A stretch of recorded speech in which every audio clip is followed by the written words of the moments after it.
button, doing the things. I can't think of any other terms that mean starting. Turning the keys.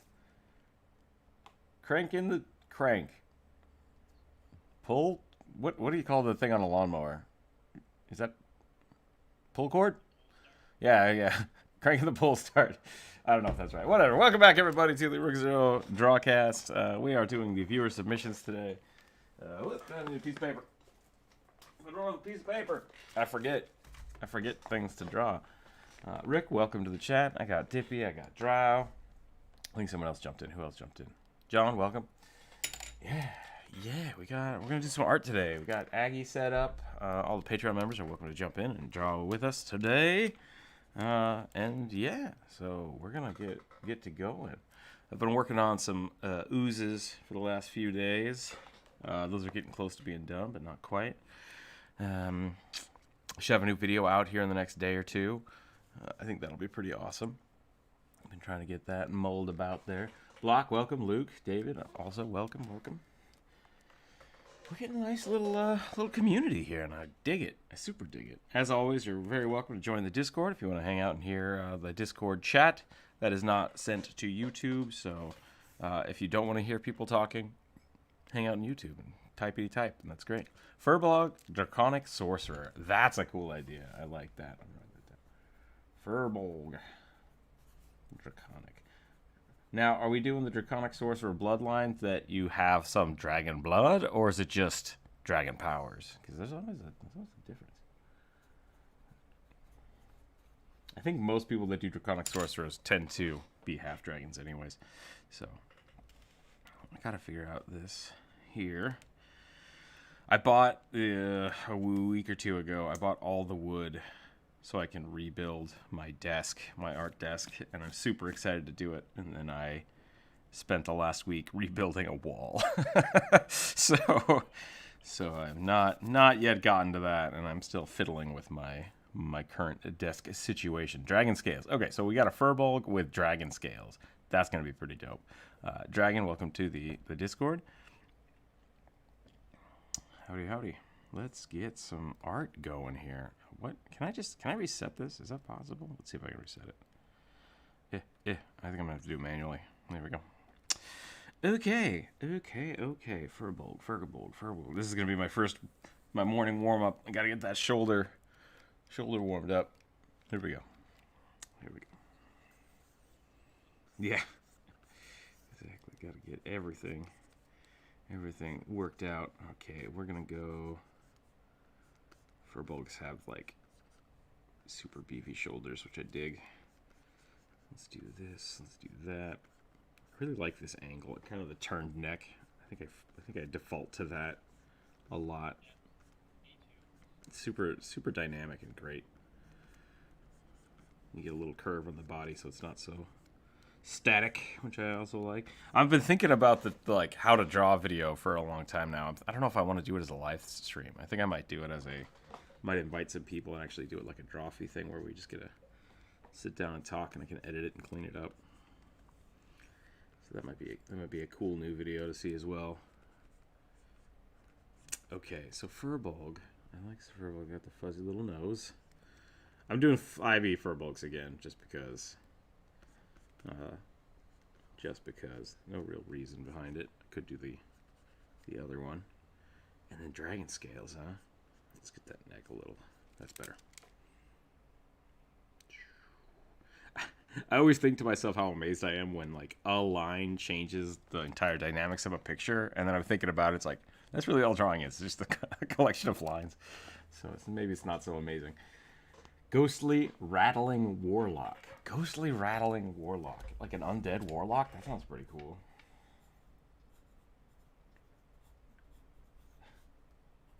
Magical Diablo? Is that what you said?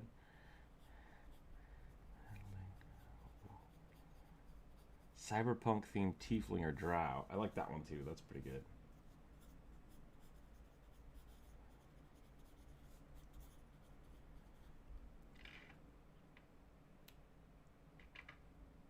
Oh, Ratfolk Warlock. Okay. Ratfolk.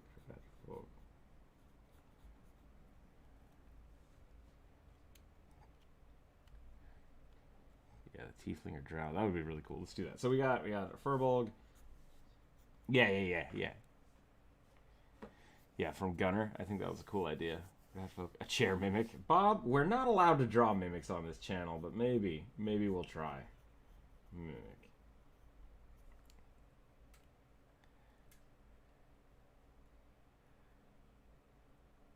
Oh, oh, okay. So that was you. Got it. That makes sense.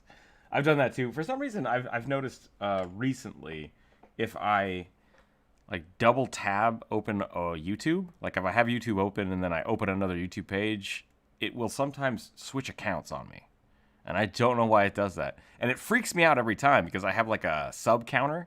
So it's like, oh, you have 3,000 subs, and then it'll open up a new YouTube page. And it's like, you have 0 subs, and it's like, what? What just happened? And I'm like, oh, that's totally not the right, because I have like my personal account, and then I have my I have the Rookzer0 page.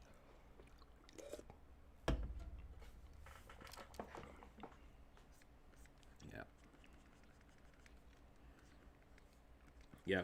It also weirds me out because I generally don't watch.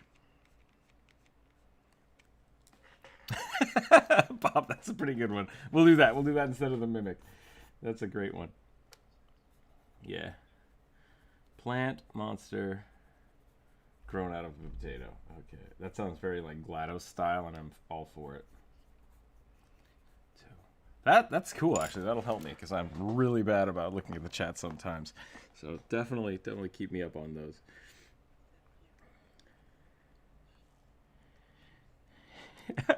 Sheep Satyr sounds pretty cool. Yeah, let's do that.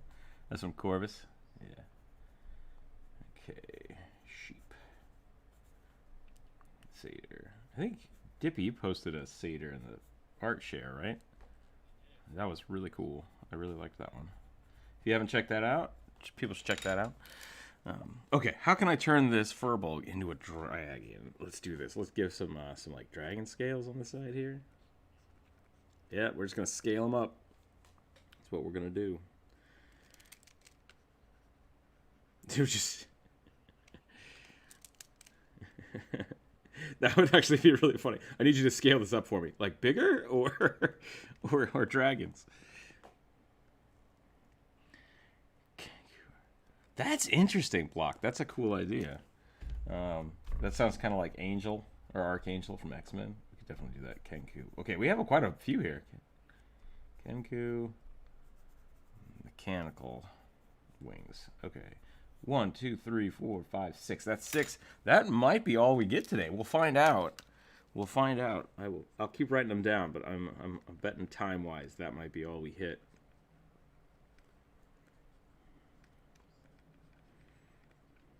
Yeah, go for it. What do you got?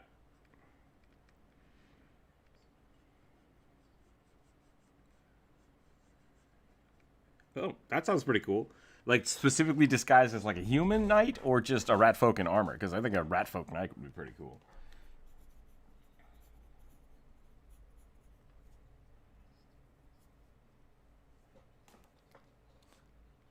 Okay, cool. Nice. Ratfolk. Human disguise. Human knight disguise.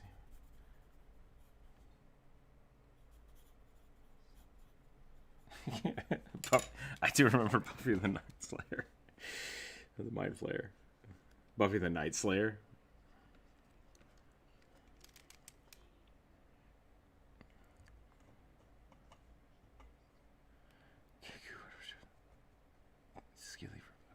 Give him scaly Furbolg nose. Interesting. Yeah, that's that one all over the place.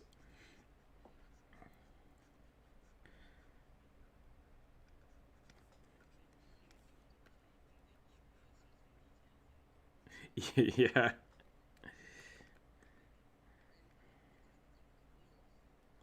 I really dig watching Drawfee, but they definitely have a unique, because they're illustrators, like they do lots of comic art, they're very good at fastly iterating conceptual characters. And that's something that I'm not super fantastic at, but I'm trying to get better at. So I think one day we might be able to do something like that where it's just everybody comments and edits the drawing.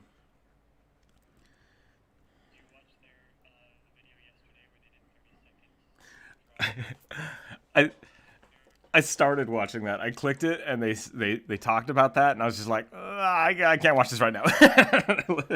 It's like when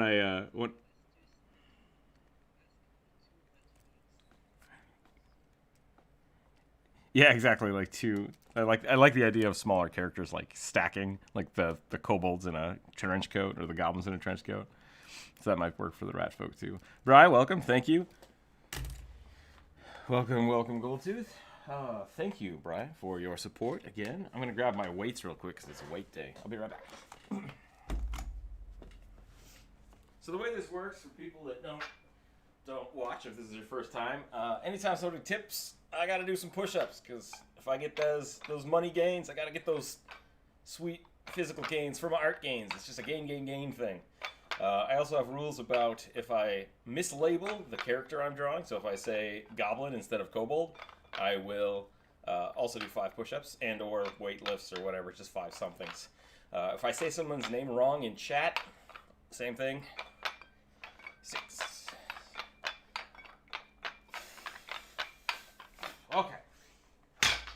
Yeah, and that's just how I keep myself honest. Got to do the cyberpunk thing. Death Pack Angel. There's a lot going on there. Cyberpunk. Is that the drow? Someone else said cyberpunk. No, that was both times. Is it the same person, or you want 2 different ones? A drow, a Death Pack Angel, huh? Death Pack.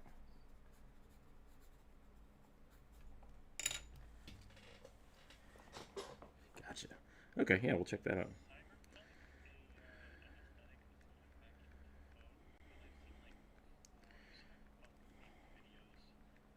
Well, it is, I think, but in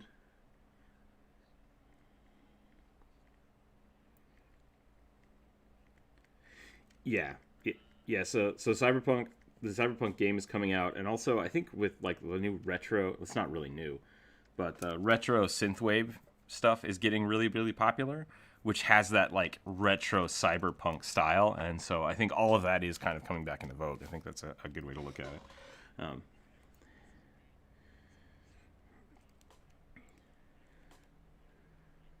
yeah,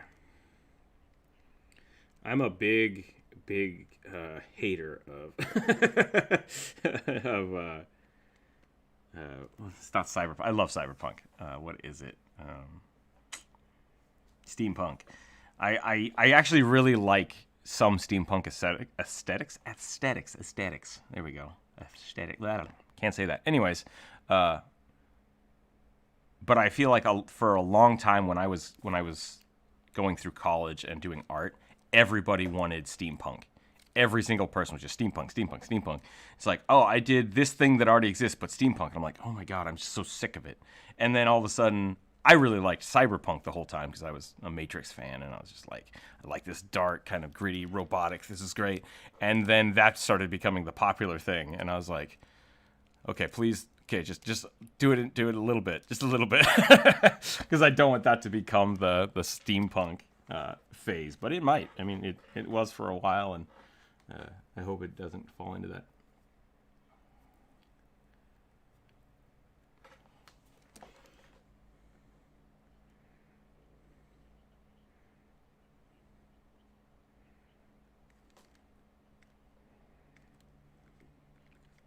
Yeah, Ghost in the Shell, super good, super good. Oh yeah, the new Blade Runner movie came out a while ago too, so I can see that being good. What's up, Goldtooth? Yeah, Block Pro was talking about the stacking centaur means. Uh, Shame on you.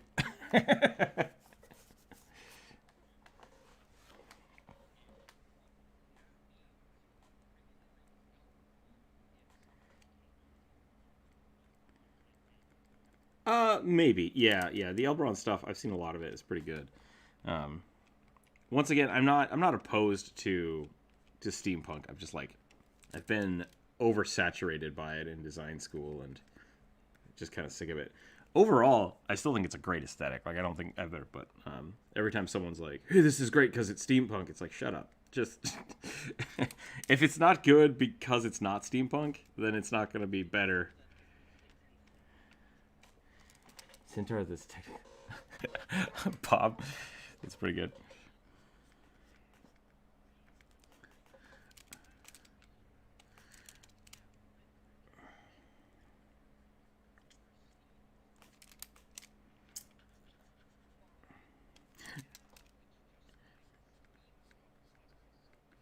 So the steampunk aesthetic is, I think it's popularized because it's futuristic Victorian, which is a really cool combination. And like things like Wild Wild West and what was the other one? Well, there was another space cowboy thing.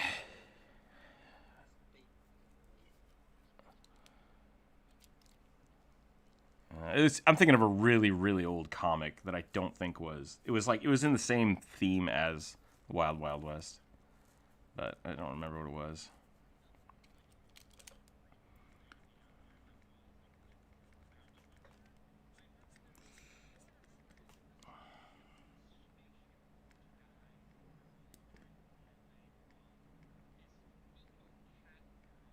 Oh, that's Outlaw Star. Outlaw Star is amazing. You should check that out. It's a precursor to Cowboy Bebop and Firefly.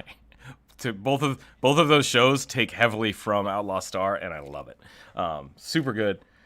Trigun is another cool blending, but it's not. It doesn't matter. The point being that steampunk was supposed to be a means of what would have happened in the world where we didn't have the Industrial Revolution. We just had like unlimited energy and they chose steam because that was the thing at the time. So it's basically supposed to be a reason to offshoot that doesn't involve, and then the world exploded and we rebuilt everything. So I really appreciate that, because the other thing that happens in design school is you either go, hey, it's steampunk, or you go, hey, it's post-apocalyptic, and it's like, god damn it. so those are the two things that like always get overused, and I think they can both be done really well, but it's also really easy to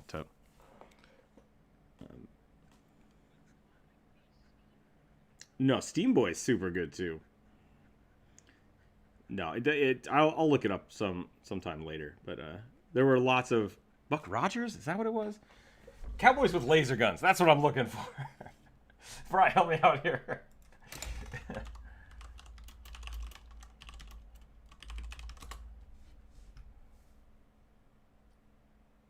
Outlaws. There's the Outlaw comic books.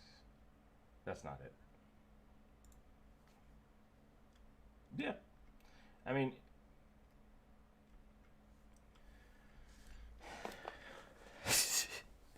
Bebop's.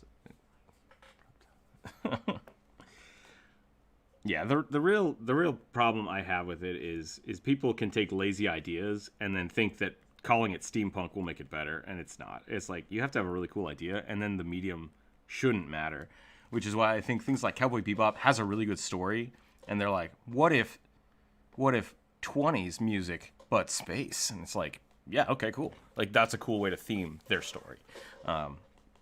Yeah, and that's all I'm saying about that. I think the rest of it's pretty good to go. So let's do this. These guys are Draconic Sorcerer. Let's give him like fancy clothes here. I think I accidentally turned him into a Thundercat. We just need to like. But turns out Furbolgs plus dragons equal Thundercats. So there you go. We'll give him some more scales. Kind of balance it out.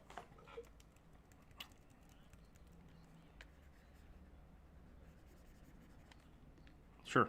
I mean, yeah. It's that. I think Cowboy Bebop ended where it needed to end, which was good. And I think they had a few filler episodes, which, meh.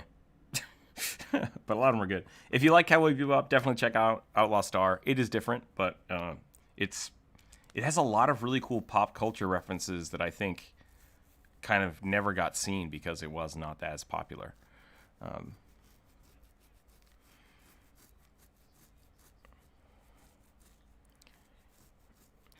Did the spaceships have little arms and fight in melee combat? Because that's what that show's about, which is super great. Thunderbolt, I like that. The fancier the caster clothes, the more dangerous they are. Exactly. Yeah. So I'm gonna give some some chains here. Outlaw Star. A lot of really cool stuff in that. Yeah, grappler ships. They have guns that shoot magical spells, which is really cool. So much stuff. Yeah, I think it only ran for like 9 or so episodes. Is it 26? Cool. Okay. So I know back in the day, Adult Swim bought it and ran them sporadically. Like, I don't know if it actually had a real time slot. They just kind of ran it once or twice a week. And same thing with Fooly Cooley. I think that might have been why I started watching it, because like they would just run these episodes kind of randomly.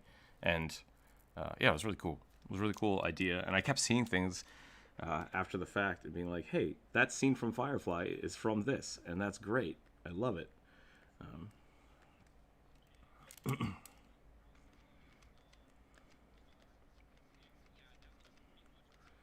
Yeah.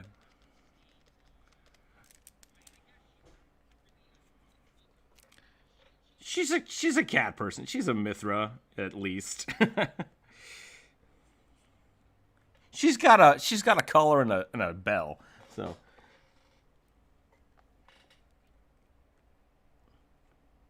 yeah, something she can go like cat mode, beast mode, or something. Either way.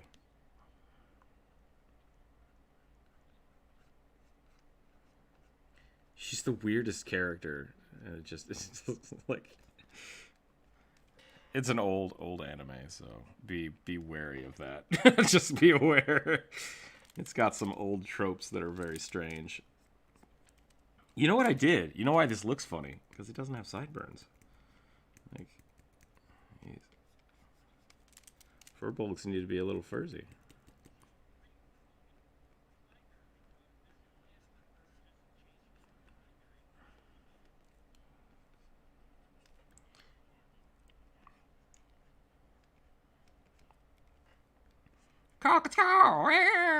Yeah, I remember that crap. That was good stuff. I'm so powerful, and everyone's just like, they walk away from her all the time. Super good. I told you that anime is weirdly influential to a lot of stuff, and it's great. I love it.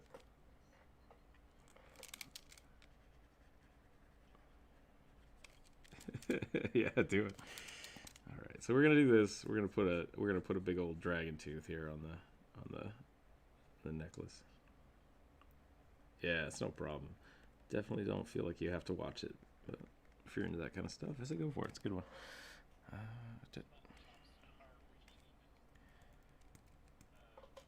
Did I go more Thundercat?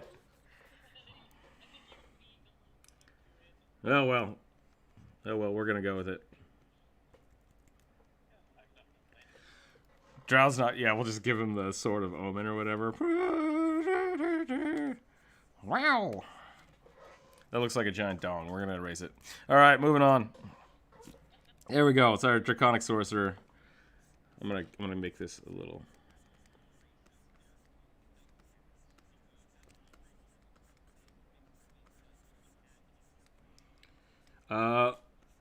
Can we just?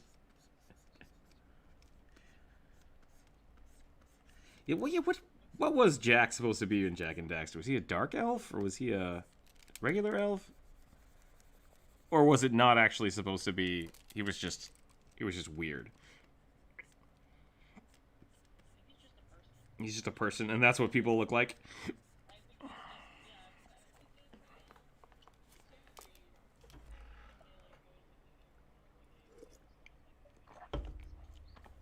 Gotcha. Fantasy human. I'm down with that.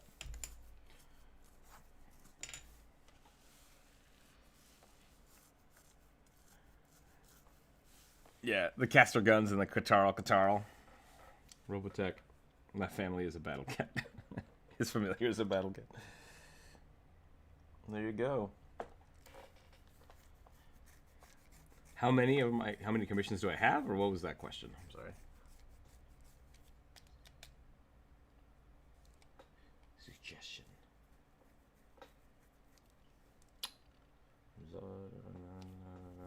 How many do I have? I have 1, 2, 3, 4, 5, 6, 7. I got 7 left. So we're gonna do the Ratfolk Warlock next, which is pretty cool. Let's see. Yeah, Ratfolk.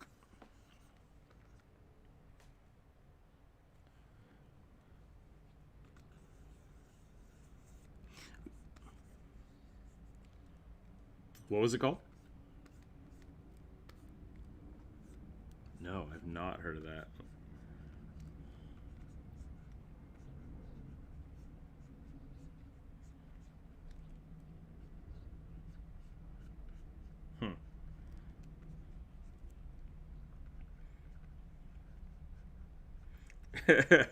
There's a scene in Fooly Cooley where they start talking about the animation team. That's pretty good. I like that kind of stuff. Actually, they did that. Did they do that in SpongeBob? No, it was a Chowder episode when they ran out of money, so it's just a camera shot of the voice actors talking. I thought that was pretty great. Fourth wall break. What do we do? Well, maybe we can start drawing the panels ourselves.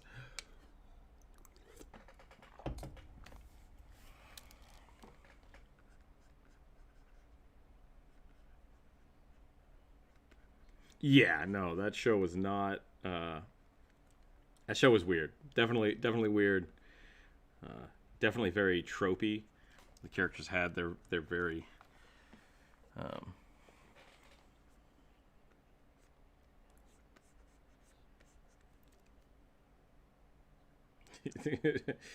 It had great voice actors though, because it has. Ooh, I can hear myself talking. That's weird.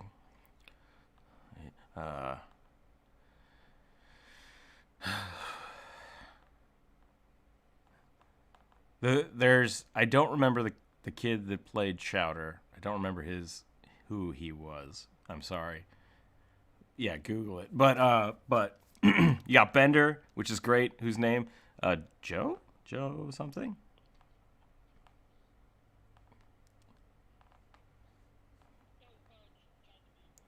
Yeah, John DiMaggio. I think that's his name. He's there. Rattle. And then the guy that was Barclay from all the Star Trek stuff. He's the voice of the man. I can't remember any of these names. I've not watched this show in so long. Gazpacho, yeah. I loved that show partially because everything is cooking related, and I thought it was hilarious. And then, who's the last person? I'm just gonna look it up.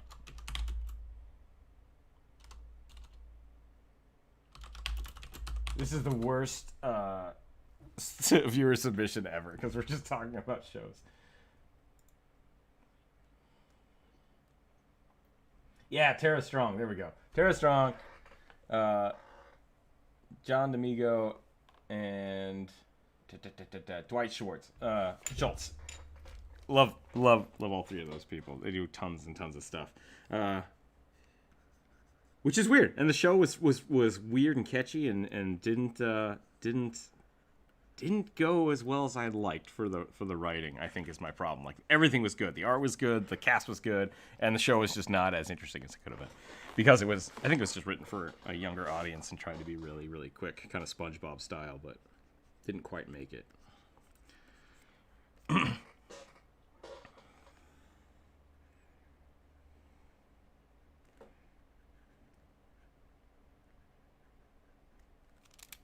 Schnitzel, yeah.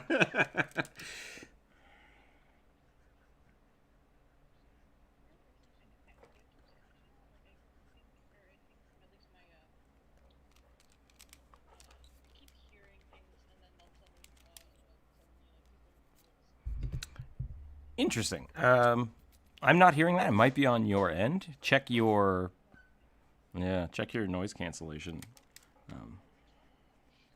We are talking about Chowder. Yeah.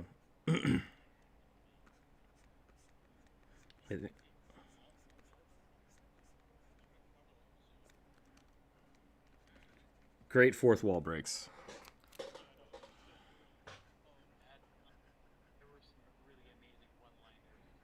Yeah.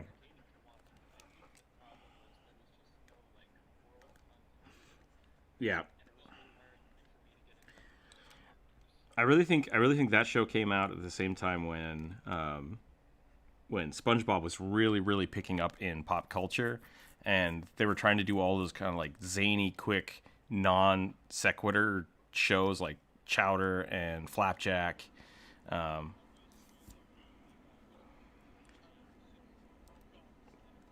right. They're not terrible. They're not terribly interesting. And I think Adventure Time kind of took that idea and made like really refined it. It's like this is how it should be. Like SpongeBob works, and then Adventure Time worked, and then eventually like season 6 of Adventure Time, all the writers quit, and it went back to being just nonsensical crap. Um, so it's definitely interesting.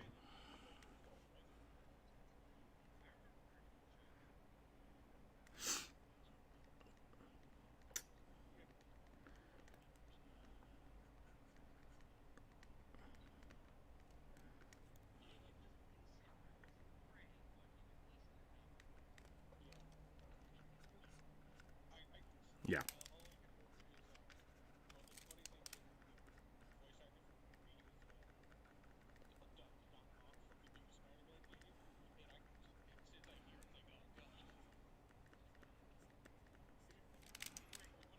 Okay, let's do that. Let's do that.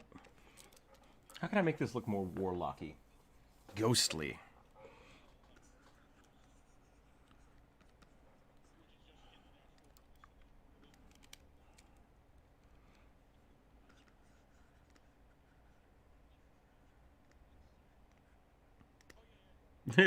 What is his name? Yeah, the guy that does Archer's voice.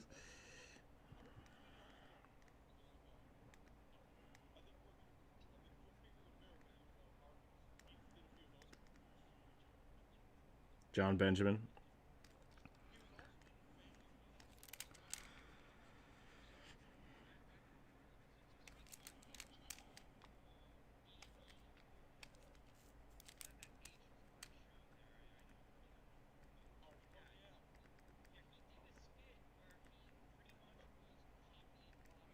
Oh yeah. No, that was a good crossover. Yeah.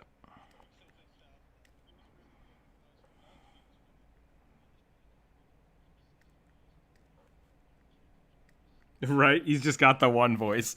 That's the best part about it.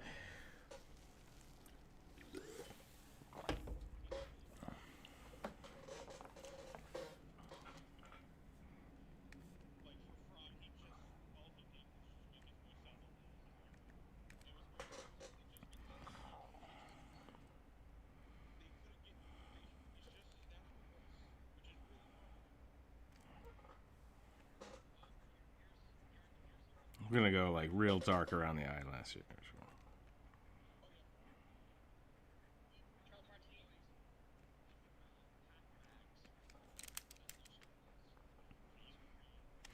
Yeah,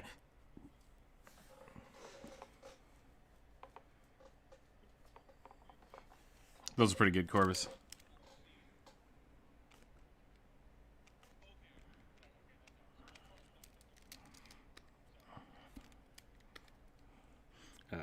I think it's the best part about. I think yeah, the best thing about him is like his Mario voice doesn't sound anything like how he sounds in real life, which I think is really funny.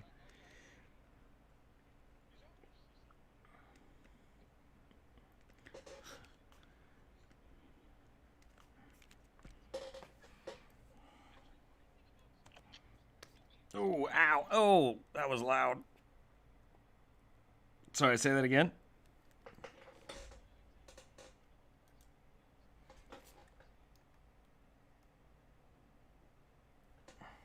Gotcha. green lightning. Green lightning's great. All right, let's get this muzzle a little better.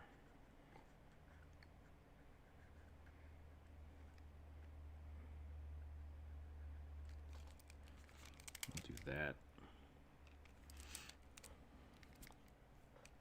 Green lightning, I love it. Okay, let's do that. Let's get this cowl going. We'll kind of tatter up this edge.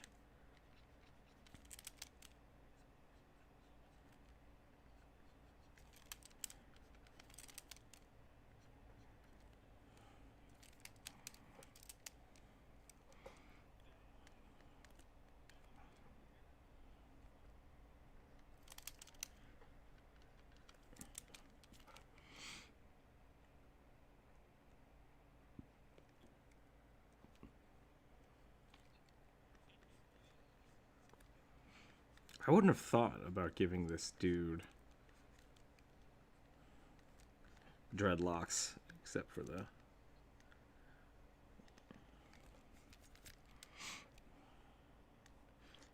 Yeah, Speed Racer, all right.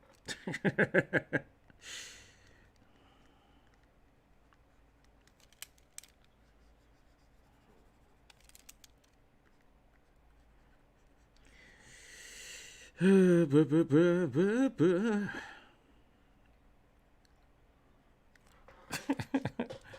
don't know how to take control of this again. I've lost the... I realized that we went off track pretty bad. Yeah, we went off track pretty bad talking about chowder and stuff, but... yeah. I still haven't figured out what's going on with the cake thing. Which...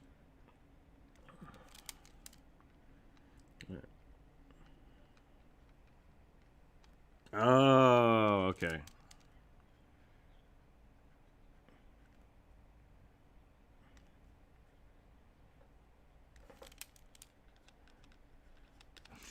I saw some of those. I just I don't get it. I just really don't get it.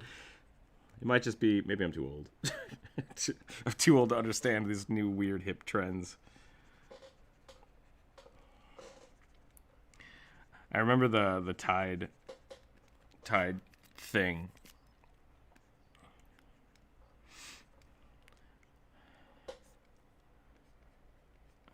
I think it's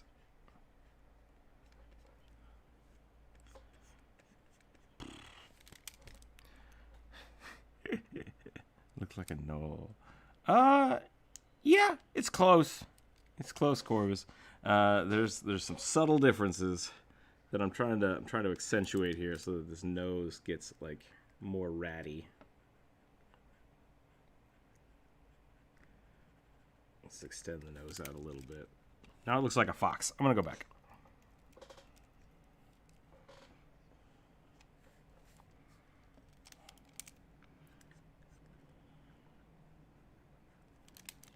Maybe the ears. I mean, let's look at rat ears, because rat ears are supposed to be kind of pointy. You think they're rounder? You've never petted a rat?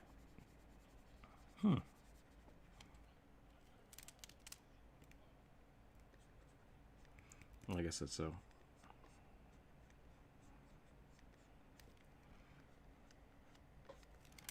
Because mice have little round ears.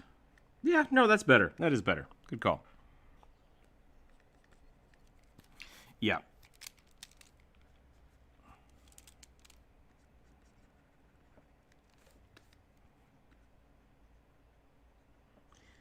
Yeah. So let's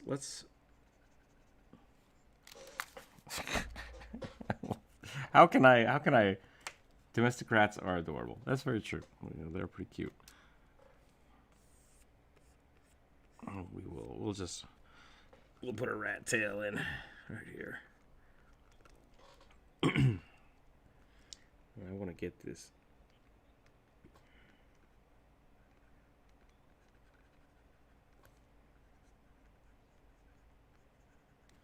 Hell yeah. Hell yeah, it's one hell of a tail. I think this is working.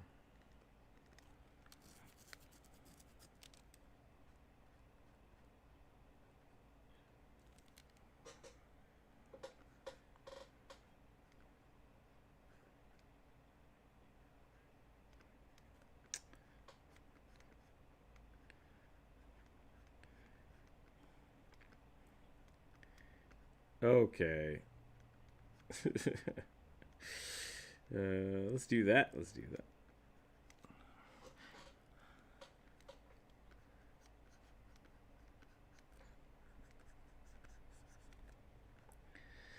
Okay, we're not having a competition about who's got the most rats. Let's stop this escalation that's happening right now. YouTube chat just in case. Send YouTube chat.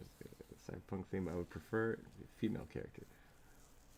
Yeah, we can do a cyberpunk female character. I think that'll work. Oh.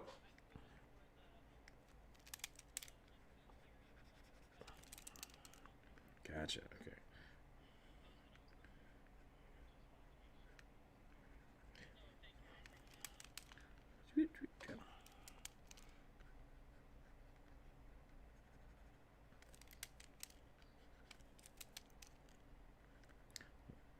Let's get this.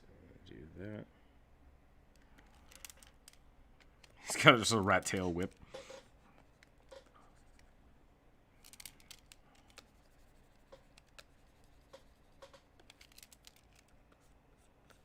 I would say Ratfolk could use their tail as a whip. Probably wouldn't be great, but they could definitely do it. There's some interesting stuff that happens in D&D with tails because 5th edition is very...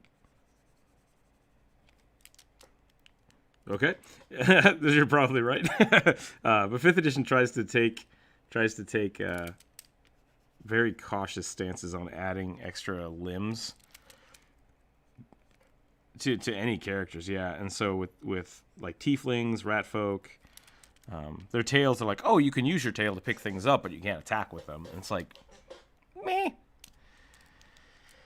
Yeah, you can try to chirp people with them. I think that'd be fun. I also think that there should be some discrepancy to it about, oh, you have an extra tail. Maybe it really depends. It really depends on the type of tail you have, and I think.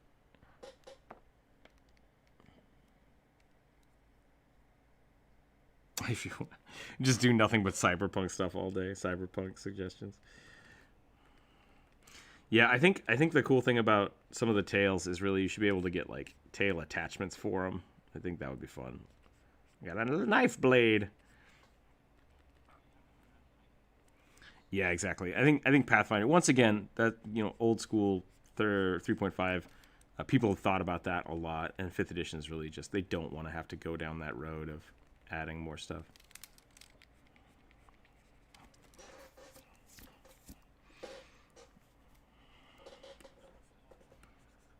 Yeah, that would be great. That would be great. Thank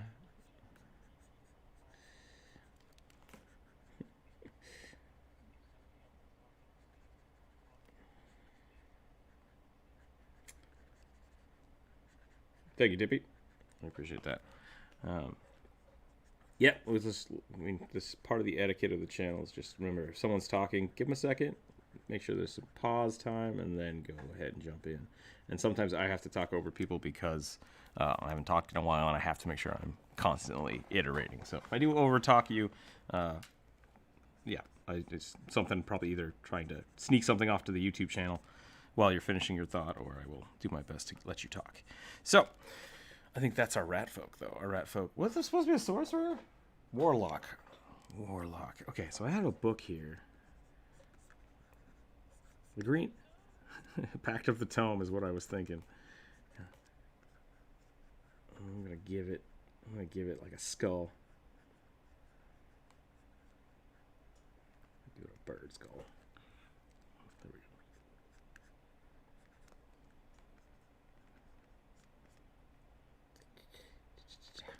Hell yeah.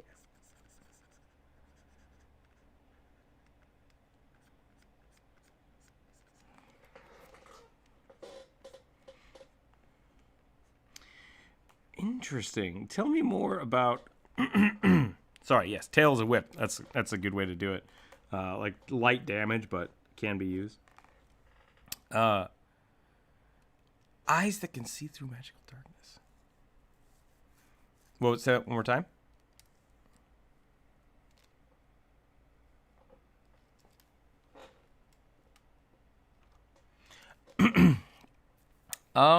Whips are martial weapons. That's seems weird to me. I guess they do take some training to use. They do take some skill.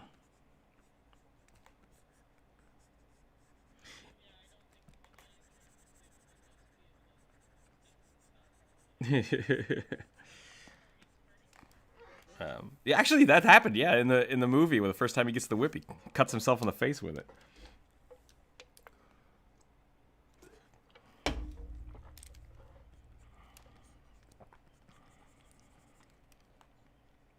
Yeah, good scene. Good scene. But yeah, like I think whips should definitely not be super powerful, because you go from that to like the chain whips that don't really exist. It's just like I could definitely see that being an exotic weapon, but I don't know if 5th edition has exotic weapons. I think maybe that's why it is put that way. They just crammed it into the martial.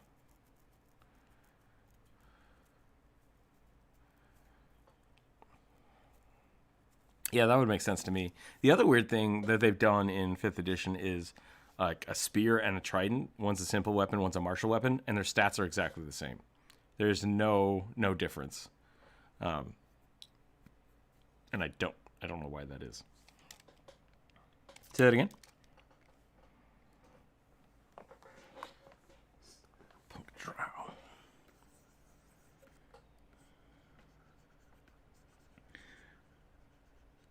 If you're interested in seeing somebody use 2 whips, definitely look that up on YouTube. It's really cool. I've seen a few people do whip routines with 2 whips, and it looks really cool, and it sounds even cooler. But yeah, just like spinning them around like propeller blades. I don't think it's super effective. But it looks cool.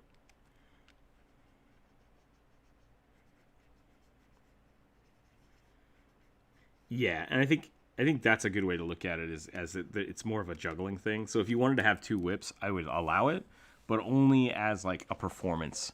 And that's not something 5th edition does well. They're like the performance attacks that some of the bards had. But so I think like whipping around 2 whips could be a really cool bardic thing. Instead of playing music, you're just like just snapping whips off, and then you can attack with them, you know? I think that'd be pretty cool. It's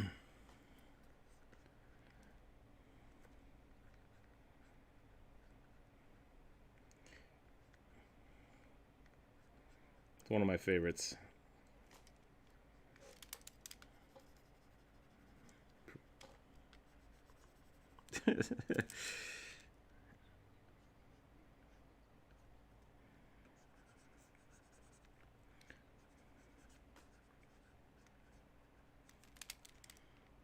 Wait, the improvised weapon gives you 1d12 damage? How does that work? Tavern Brawler. I'm gonna have to look that up. So in Pathfinder,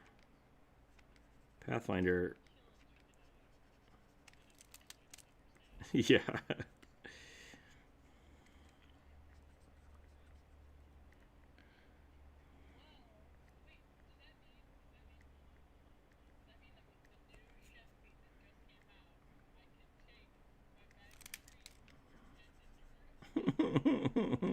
Probably. I wouldn't see why not.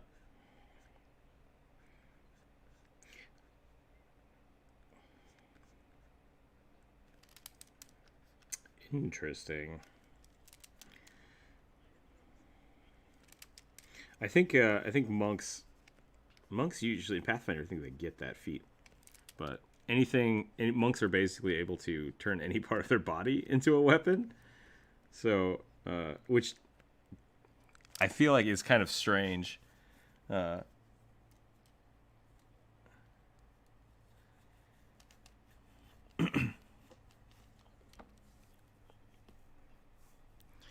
don't think so. I think it's, that's one of those things that people just say to do it. What do you think? So Bob asked a question here. What do you think the best improvised weapon is? And where I was going with the monk thing is, sorry. Okay. The weird thing about the monk thing is monks can turn any part of their body into a lethal weapon, which makes sense for going from basically no one can do lethal damage with their fists, which I also don't agree with, to anything can be used for it. But at what point... Yeah, my finger's a gun. At what point is an improvised weapon not your fist? if you take that feat, can you punch people with lethal damage? It's like there's so many nuances with the wording and how it works. And with Pathfinder and 3.5, what it was is if you picked up something that was not designated as a weapon, you got super penalties for trying to use it, and it didn't do a lot of damage. The damage would always be based on what it was. So, like, the difference between picking up a glass bottle and, like, a giant fence post. Like, both of those would do the same amount of damage unless you had the feat, or wouldn't do the same amount of damage, but you'd get penalties for them. So with 5th edition, because they consolidated everything, like, all melee weapons or like your fists without the monk feat do the same amount of damage. That doesn't make sense to me. It drives me crazy. Right. But like, yeah. It could be, yeah. Throw it into somebody's eyes in just the right way. I think that feat is super powerful, and I think it should be, every fighter should have that feat.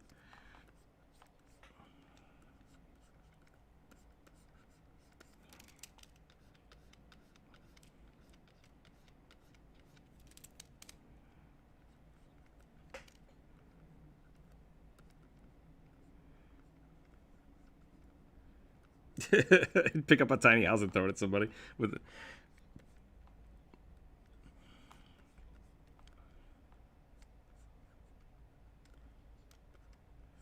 Yep. Something I like to use quite often is use a slingshot to throw the house. With the improvised weapon feat, technically, if you pick somebody up, they become a weapon.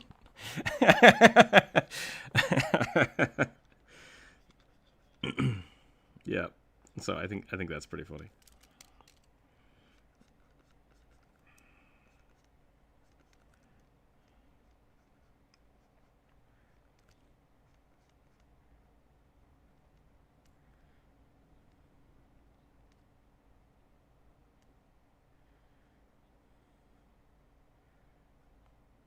Fastball special, but with explosion at the end.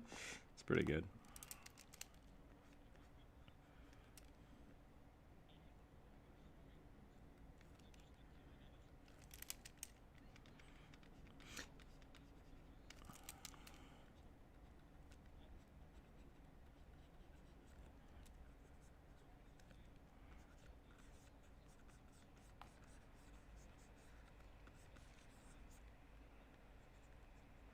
Yeah, but see now, without that feat, you get super penalties. It's really hard to apparently use a kobold as a weapon unless you have that feat.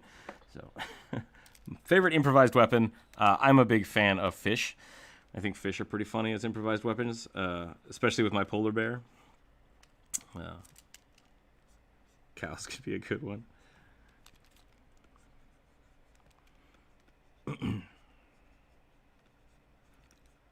Whipping the cows around. I'm also...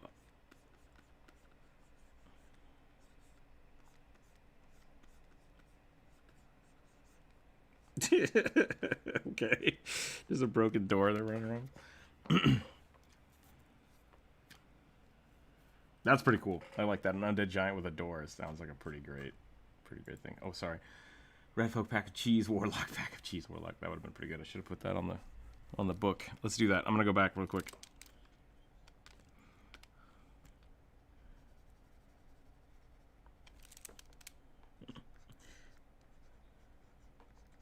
Pack of cheese.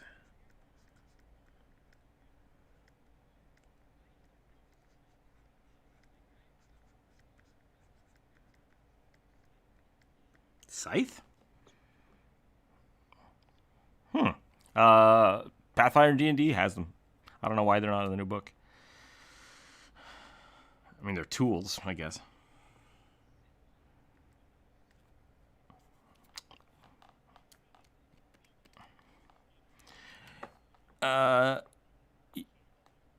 Yeah, Captain Jump Rope has a war scythe. That exists.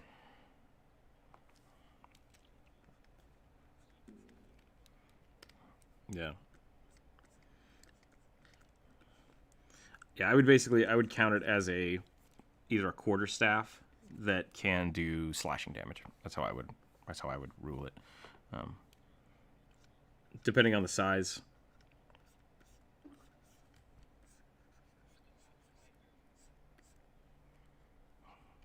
See, I don't.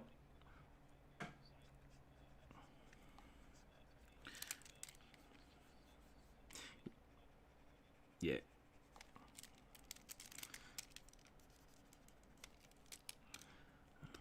Okay, how do I cyberpunk this up?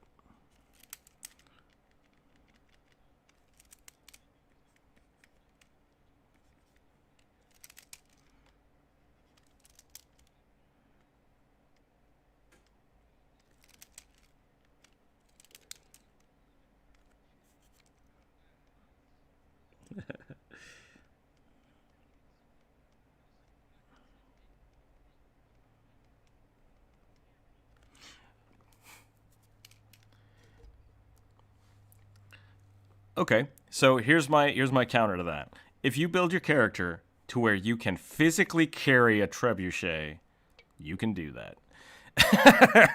Yeah, at that point, if you can do that, the trebuchet is not going to make a difference because you give them anything, it's going to break stuff. Not to mention that I feel like a trebuchet is not an effective weapon in most situations.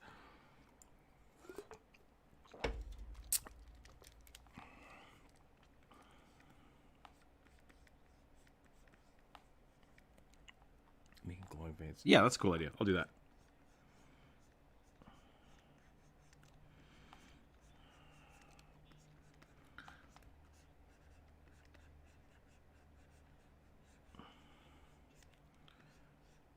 That's what I'm saying. Like, if you have the, yeah, exactly. If you can do that, if your character can carry around a trebuchet, just take the improvised weapon feat and just pick up rocks. That's how giants do it. Just pick up a rock, throw it, pick up something, crush somebody. You're gonna do about the same amount of damage as a trebuchet, anyways.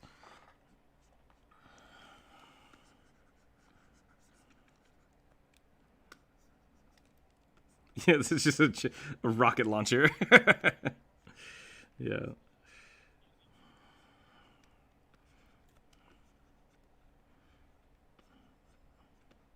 I do like the. I think we're gonna do this. We're gonna do magical, arcane, steampunk stuff.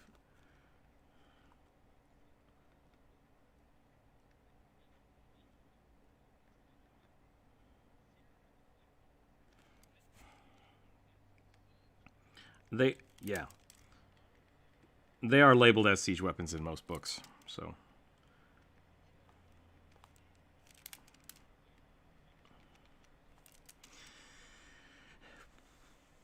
Yeah.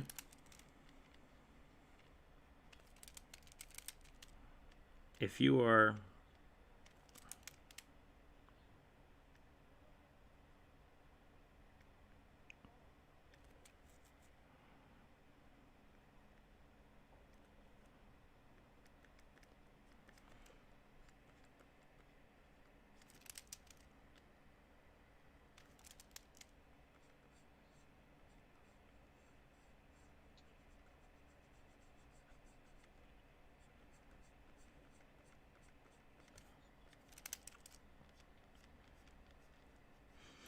is that so you can summon siege weapons? Why would you do that? Let me.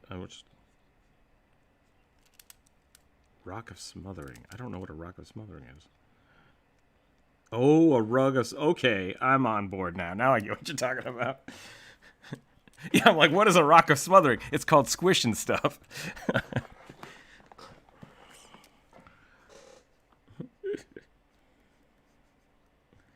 Yeah, that would be pretty good. Just start summoning rugs on people. That would be pretty cool. You make a flying carpet. You could make a rug of smothering. You could make like a duvet cover. Yeah, that would be. Yeah, you can actually. Multi-classing monsters is an interesting way you can build it. And what I would do, because monsters basically in the monster manuals are built out with their monster classes already kind of built in. So instead of rolling stats, what I would suggest doing is basically picking a monster, look at its actual level. Usually the CR is like if a CR3 creature, it's usually a level 5 creature.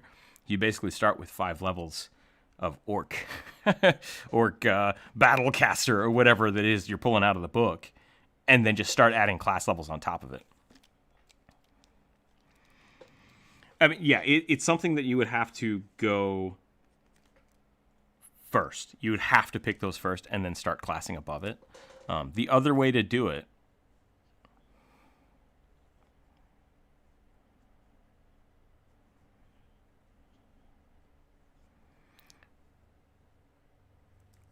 yeah. So if you want to do it the other way around, you want to like be a level 5 human fighter that then all of a sudden is being mutated into a monster. You can look at the monster feats for the monster builder from 3.5, and you can say what monsters are supposed to get what at which level, and you can just use that as a template to kind of blend into it.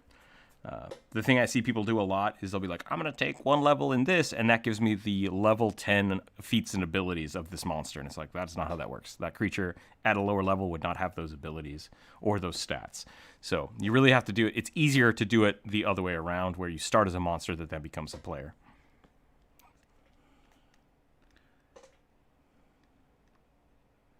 Awakened Shrub. Yeah, that's...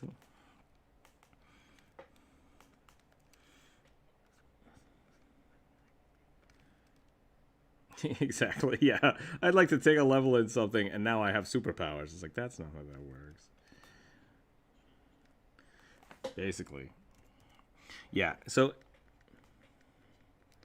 there's that, and then there are monster levels in some books that are basically like, oh, these are things you can add to your monsters, and those are just different classes. So like, I think the war chanter is a goblin specific class that I think actually got specced out in one of the books, and it's basically a fighter bard, which is really cool. I think it's a really cool thing, but it's something that usually only goblins have because it's just a class that was designed for them. So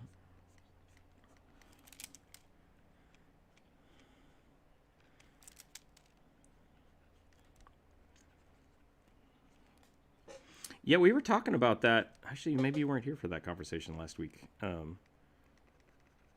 Yeah, if you, a lot of people will look at the wear curses and such as like, oh, now my character's so much more powerful, and a lot of times the DM lets that happen, and I think it's totally fine. But I think there should definitely be a system, and this is specifically aimed at DMs. If you want to use the wear templates for your players, make it a curse. It is a curse. Let them definitely have the potential to be really powerful, but have the things like, it's getting close to the full moon. I need you to make me a will save to see if you eat the rest of the party. And like that kind of stuff is great. And so, yeah, it's fine. It's fine if your character is like a werewolf, but you have to balance it out. Otherwise, it is just a huge boon. Now, if you're playing a whole party of werefolk that maybe you have control over it, then the game has been balanced that direction, and it's fine. Like, you just have to. That's totally cool. I think that's great.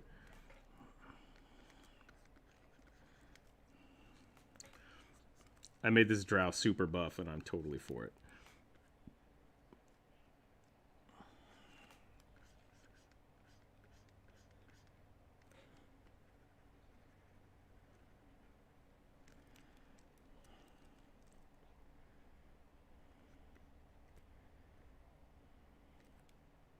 Interesting.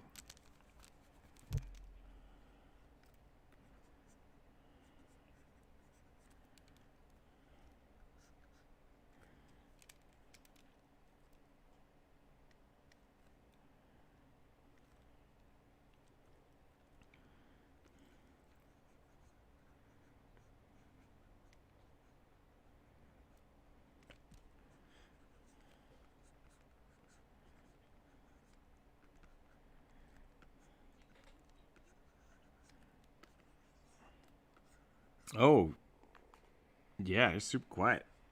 No, you're real quiet.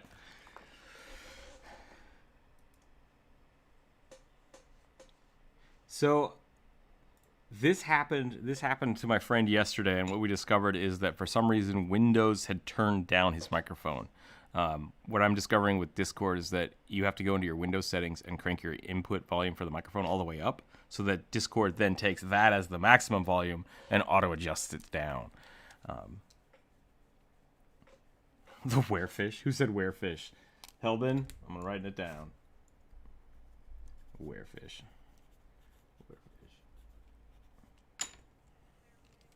Werewhale? Sorry, werefish just got overwritten by werewhale.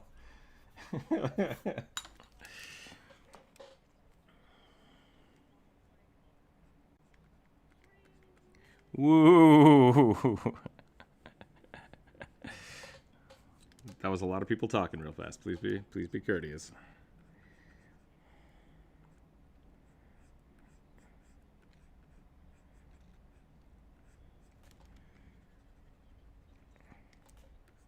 Yeah.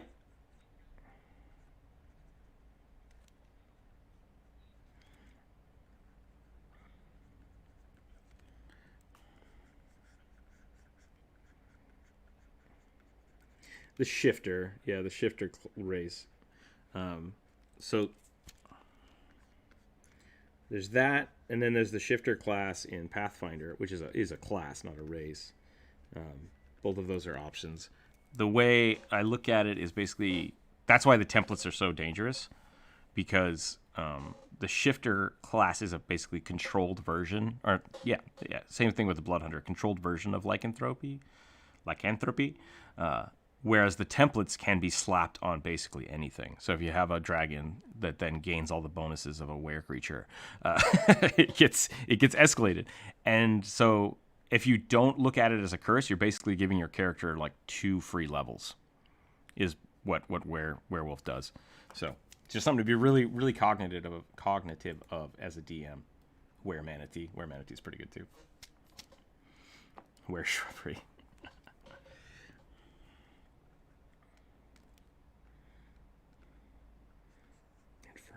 Okay, I don't know what that is. Is that a monster?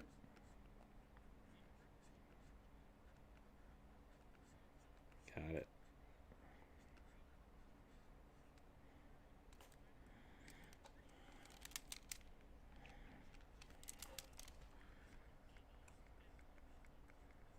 Yeah. I've seen there's some stuff like that. I really like those kind of creatures when all of a sudden it's something that can't be dealt with normally. The only downside to those is that if you as a DM throw that at your party and they have no means of stopping it, it's not fun. So you really have to.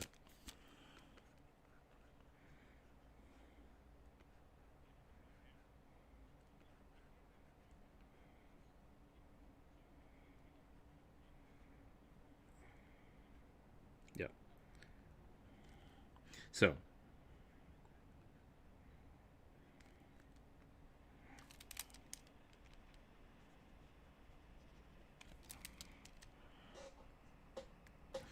Okay.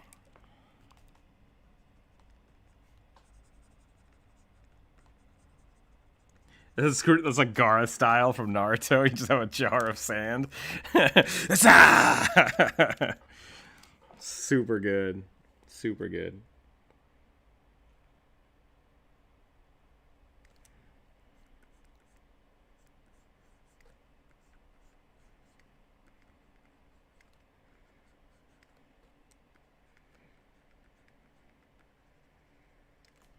Okay, so I went a little arcane cyberpunky because I didn't want to give him like a robotic arm, so I'm going for like an arcane flesh type thing here, which I think is kind of cool. I'm gonna go ahead and do green on this.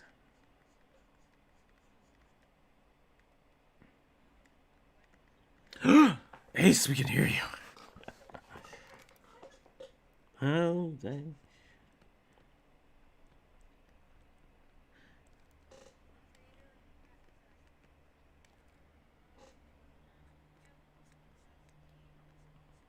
Famous. You're YouTube famous now.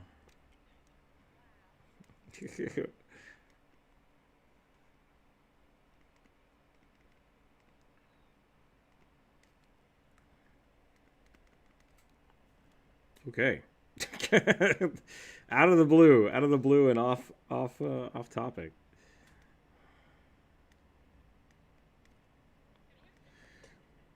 Yeah, yeah, definitely. Just post a link to it. Like, hey, check out this song that I love. That's totally fine.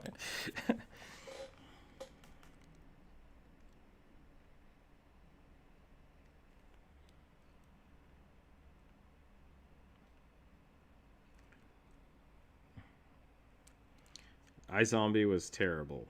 It was like Bones, but with zombies, which I don't think was necessary. I think that show's been on for like 9 seasons.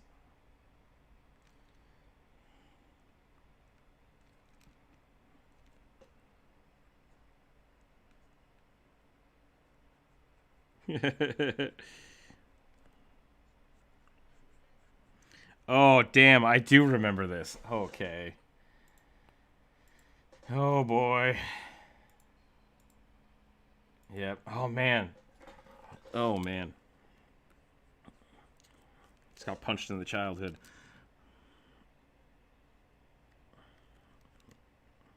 All right, there we go. That's my steampunk.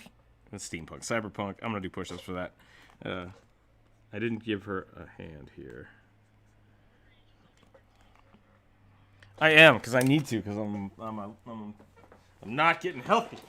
I gotta do more stuff. I've lost 10 pounds since the quarantine started.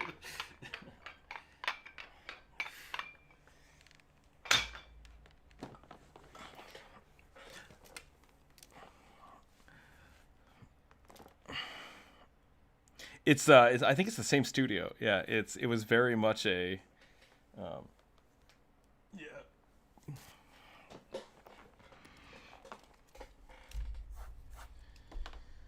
Okay. Let's do it. We're drawing a potato. Here we go.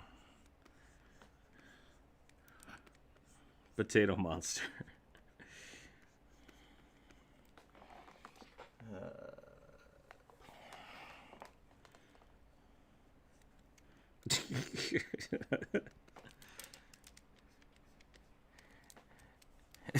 Pry, welcome back.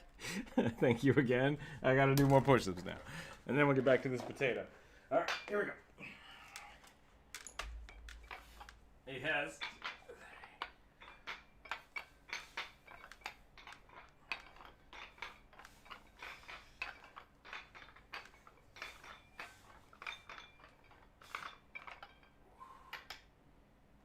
I think I'm gonna do an organic potato, but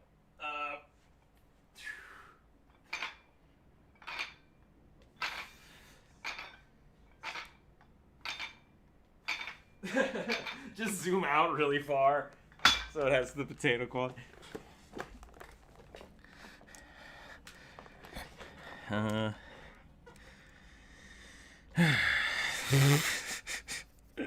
Remember when I said maybe one of those days we'll do where everyone can just yell stuff at me and I'll draw it. Not today. Not today.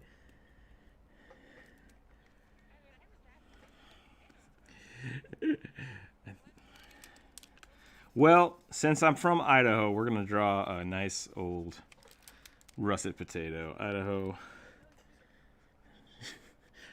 That's so clever. I've never heard of that.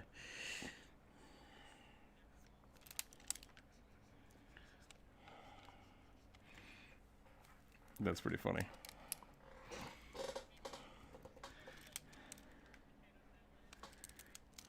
Okay, so now we're gonna get some eyes in here.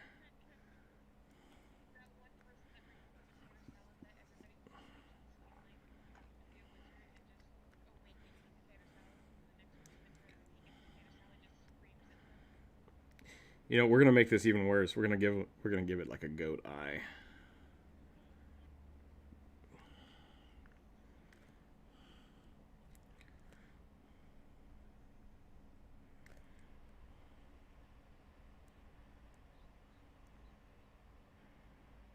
Screaming potato alarm.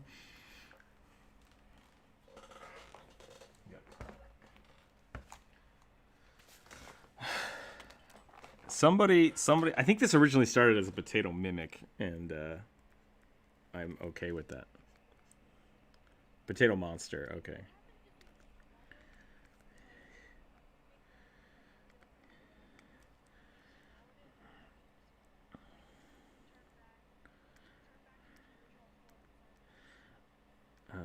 So,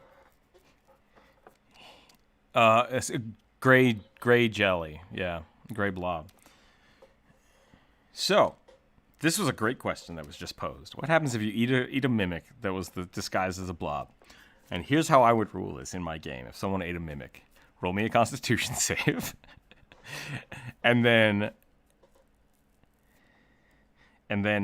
basically you're rolling a Constitution save. And then you would both have to roll a strength check to see whether or not it busts out your guts. And then if in the situation where you win your Constitution save and your strength check, then it takes acid damage. And you do that for a few turns. I don't know. Let's check. Okay, so then I would say it would basically stay inside of you until yeah. Yeah, that would be nice.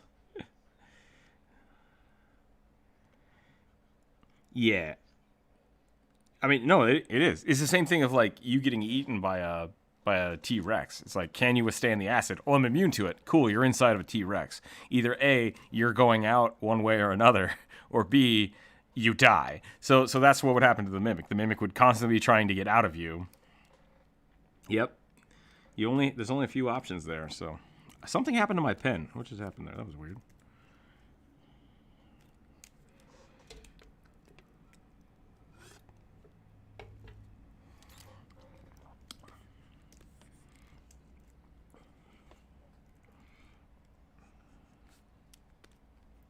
Let's do this.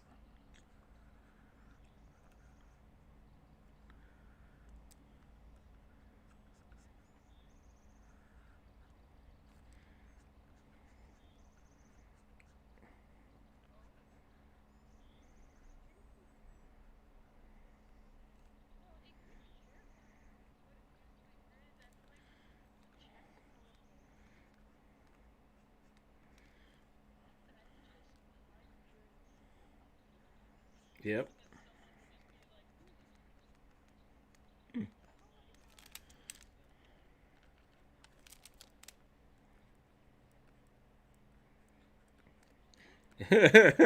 A mimic just spitting baby mimics at you. That sounds pretty terrifying.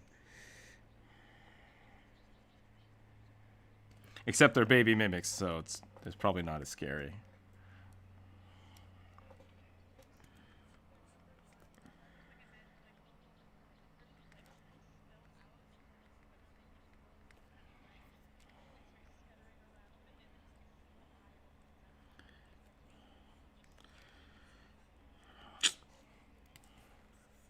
Yeah, right? That's exactly what I was thinking of.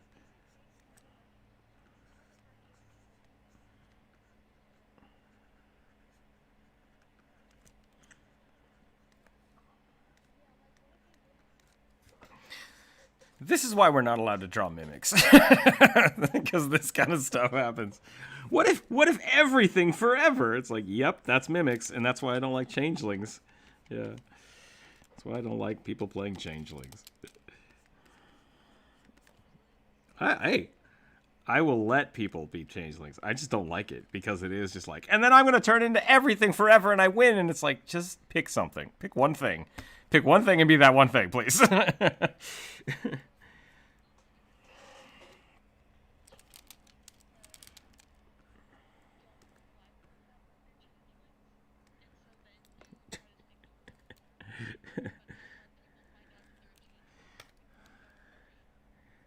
So you want to be an edgelord changeling.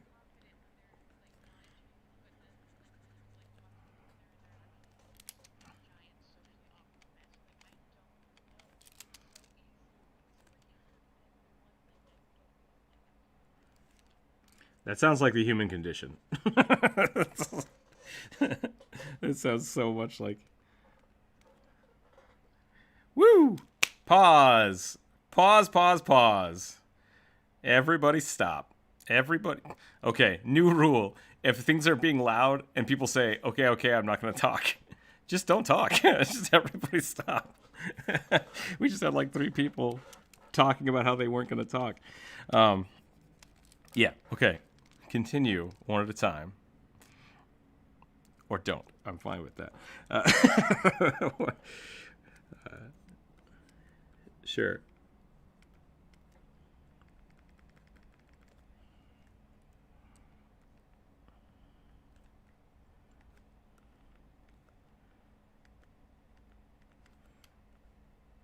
What is the word you're using there? Flump?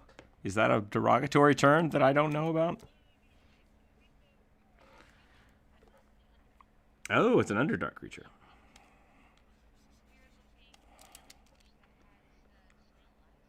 Interesting. The Underdark flying spaghetti monster? Gotcha.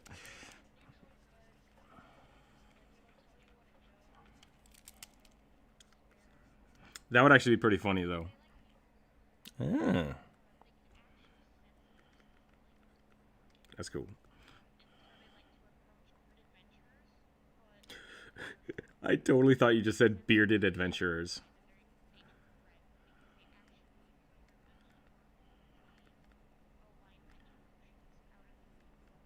That's pretty cool. Gotcha.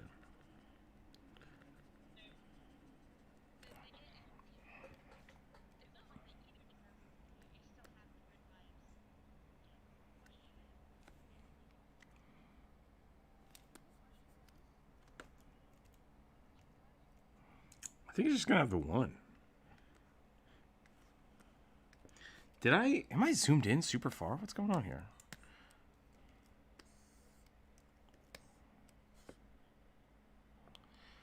Check this out. I don't know if everybody sees this or just me. For some reason, there's like a layer of just crap pixels right here. Like it won't smooth, but only right there. Like this brush and this brush are exactly the same. I don't know what's causing that. That's super weird. Either way, all right, I'm just going to draw this eyeball.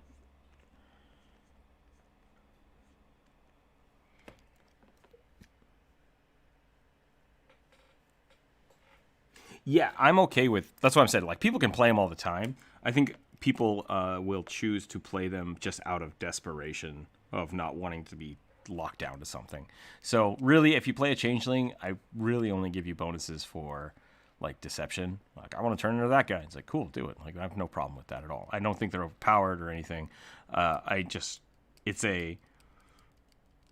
one of those things where it happens a lot that people like, I want to be this, and it's like, cool. What's the term for it? I don't want to offend anybody. Yeah, don't put me in a box. It's not as unique of an idea that everybody thinks it is. That's basically my only gripe about it. That's it. It's totally a legit character to play. I don't think there's anything wrong with playing them. I don't ban them. I just don't care. It's like great, Changeling's cool. For example, you can turn into a fly and then land as the whales on top of a giant. Don't do, because then you can like do other stuff. What? Changelings have to be changed into humanoids, I believe, is the other caveat. Yeah. Yeah. So, yeah, and if you're playing a mimic, you could definitely do that. But I would retain that you can only change into things that are your size. And so you have to basically define a size originally and then stick to it, which, yeah. So, yeah, you can shift a foot or so shorter, which is also why I think furbolgs can do that too, because they have that fey nature and they can kind of adjust themselves a little, and that's kind of the balance of it. So once again, not overpowered. I don't ban them from play. It's just like, lots of people come to me. I hear lots of really cool story ideas, and I hear a lot of like, I'm playing a Changeling, and it's like, anything cool about your Changeling? It's like, I can change into stuff. It's like, great, okay, cool. Not a bad idea. I play a lot of human fighters, so like I'm definitely as basic as they come when it comes to making characters.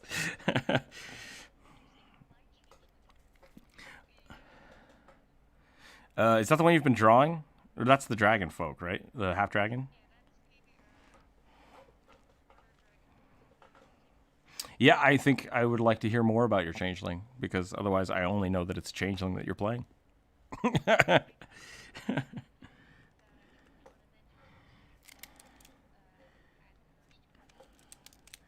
Okay, I remember parts of that.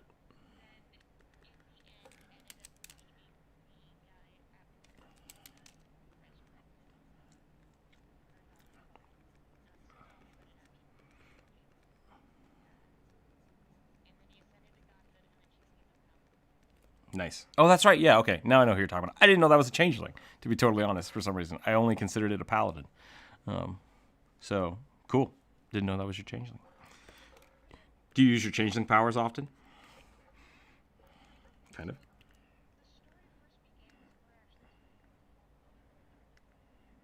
Nice. That's a cool idea.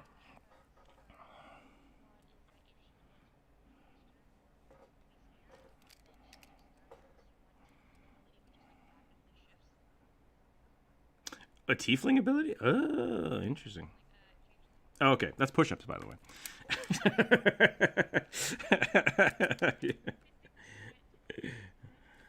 You can do squats. That's fine.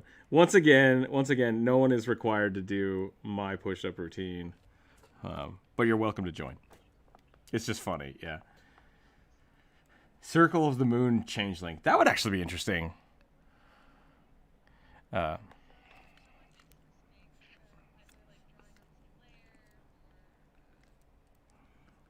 I've gamified my stream. So if I get tipped, I do exercise. If I screw up by, like A said, drawing on the wrong layer, I will do push-ups. If I say somebody's name wrong, if I misquote, like, oh, I'm drawing a potato, but I'm drawing this squash monster here, I would do push-ups because it's not a squash monster, it's a potato monster. So it's just things that I do. I'm gamifying my own screw-ups because I know I do them a lot.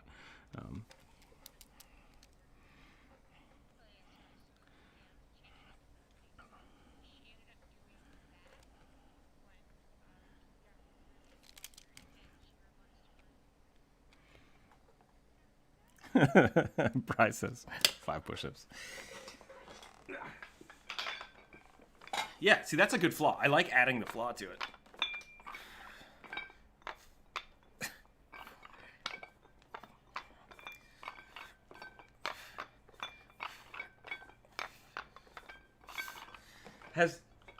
So I am 2 episodes behind on Critical Role. I don't know if I want to talk about this. It's not spoilers unless something has happened in the last 2 episodes. I might just wait then. I had some really cool theories that I'm like, oh, I hope that's how it is. And then I will wait then. Thanks for hanging out today. Have a good night. But yeah, so once again, that's cool. I like it. Your changing story sounds really good, really cool. You have some developments with it. It's just one of those things that when people suggest, like, I want to play a changeling, I usually don't get excited about it. A lot of people say the same thing about, like, human clerics. I love human clerics. They can get totally like, oh, great, you picked a human cleric. Wonderful. Oh, you're a human fighter? Awesome, you get a free feat. Like, it's the most picked class, I think, is human fighter. And I really like it. It's fun. Play what you like. I don't have to like what you play. That's the rule. I don't have to like what people play, and it doesn't mean it's going to be bad. So, what's the other one? A lot of tiefling sorcerers. I see a lot of tiefling sorcerers. Yeah.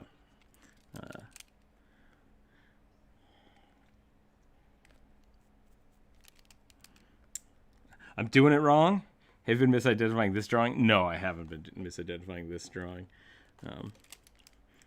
This one has been very much a potato monster. I'm making like a potato caterpillar. A potato bug!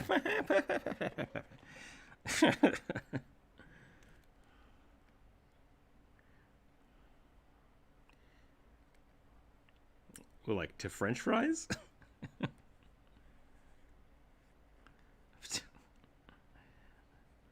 French fry monster sounds pretty good. I'm gonna give it some more tentacles. This looks like just some weird, messed up familiar for a like a fast food warlock.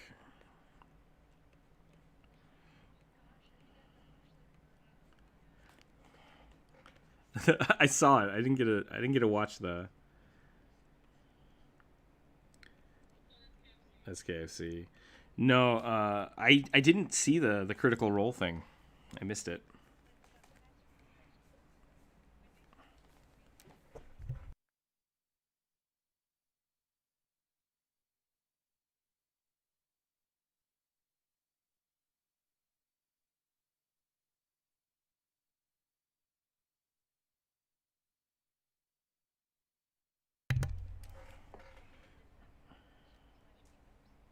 Like vying for power or something. I don't remember. I remember there being an issue with it for the Critical Role team played it, and I was gonna watch it, and then they took it down because of something. But don't know. Yeah. So, yeah, that's legit. Yeah.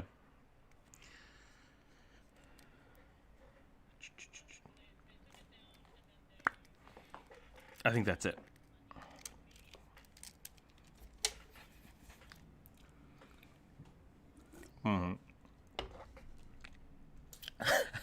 Corbett.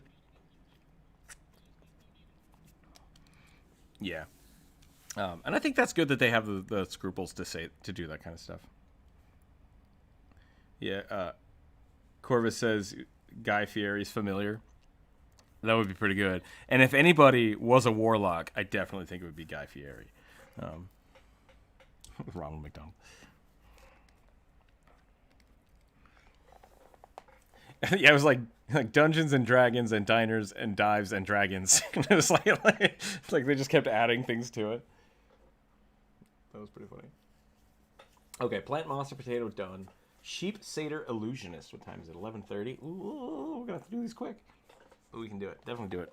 So we're going for sheep instead of like the regular goat satyr. So I suppose it'd just be fluffy. Is that what we're gonna do? Because we could do the ram horns. I have 4 left.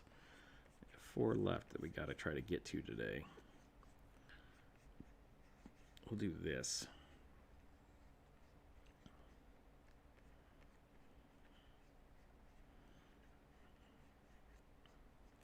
This one's gonna be pretty quick. Per quick. But I think we can do good with it. Hit me.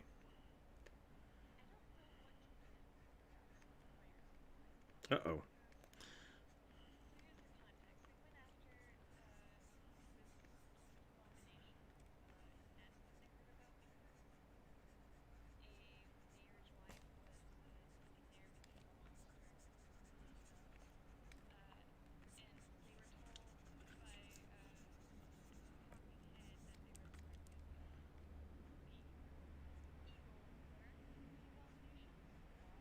Evil, the abominations.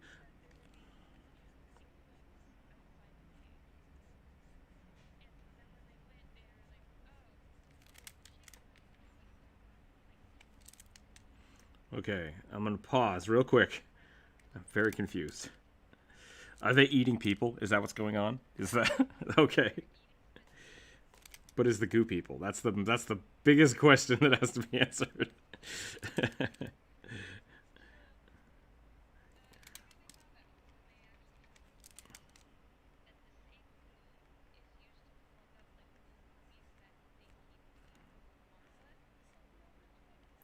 Okay, weird. So that's an interesting alien honey. Okay, that's super gross. Alien honey made out of people. I would guess. If they ate the people. Got it. Okay, so we have a situation where people are going missing. Players go to find people, find weird goo, decide to eat the goo. Is that not quite right? Oh.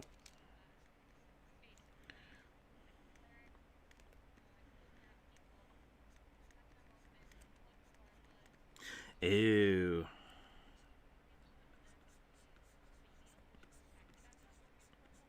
So we have like a body snatcher situation.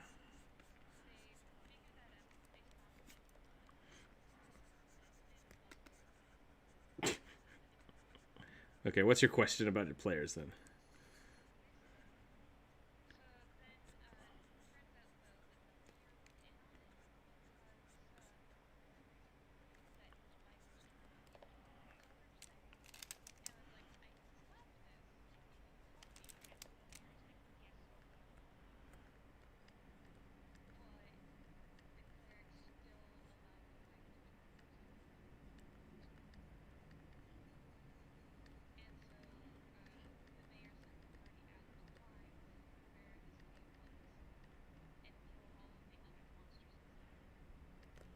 Okay.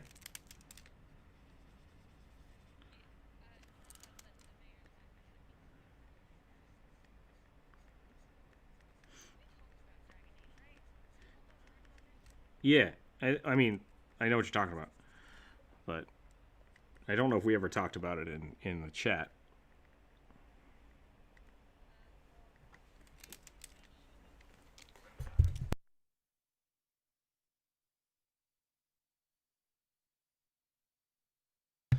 Okay, I'm still waiting for a question. This has been a lot of story time. This has been a lot of story time, and no question.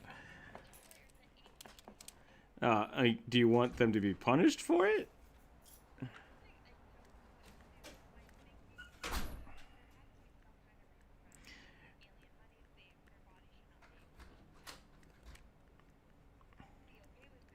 I mean, maybe, maybe not.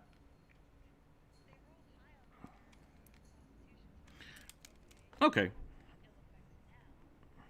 I would basically I would figure out what you want the status to be, like whether or not they gain some weird District 9 alien powers from it, or if it could just be as simple as a regular disease, like your body just you've been poisoned.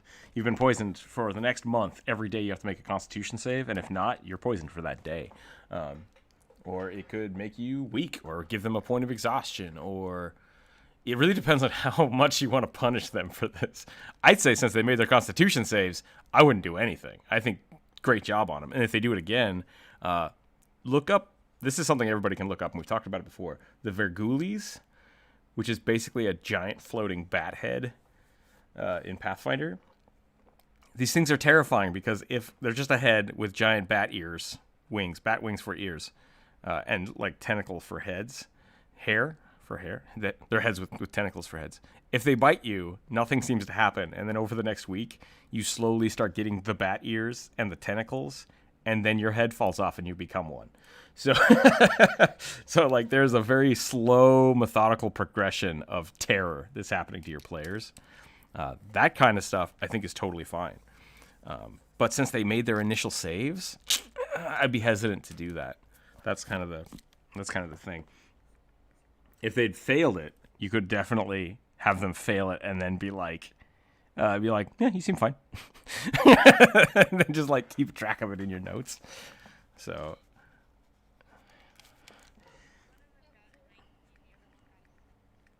Yeah, that's pretty good.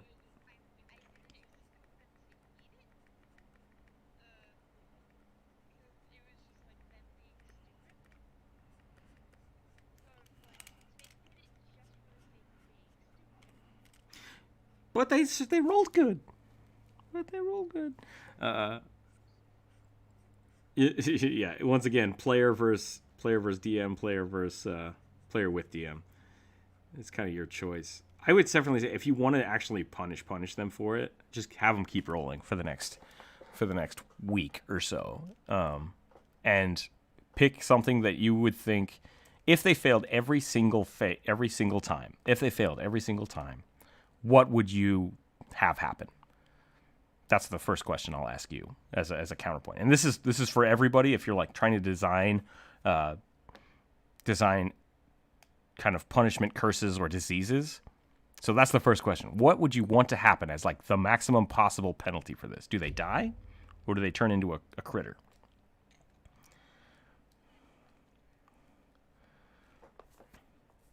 So this is once again, if they failed every single save, like, so you gave them a bunch of opportunities to not happen, what would the maximum penalty be?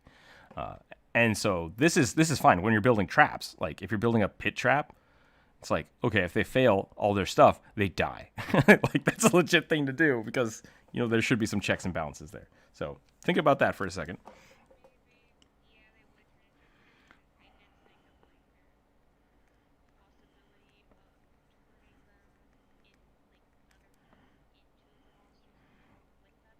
Cool. Okay, so let's do that. Let's say this is a week-long curse, and if they fail 5 saves, they turn into that. So now, what's the mid stage?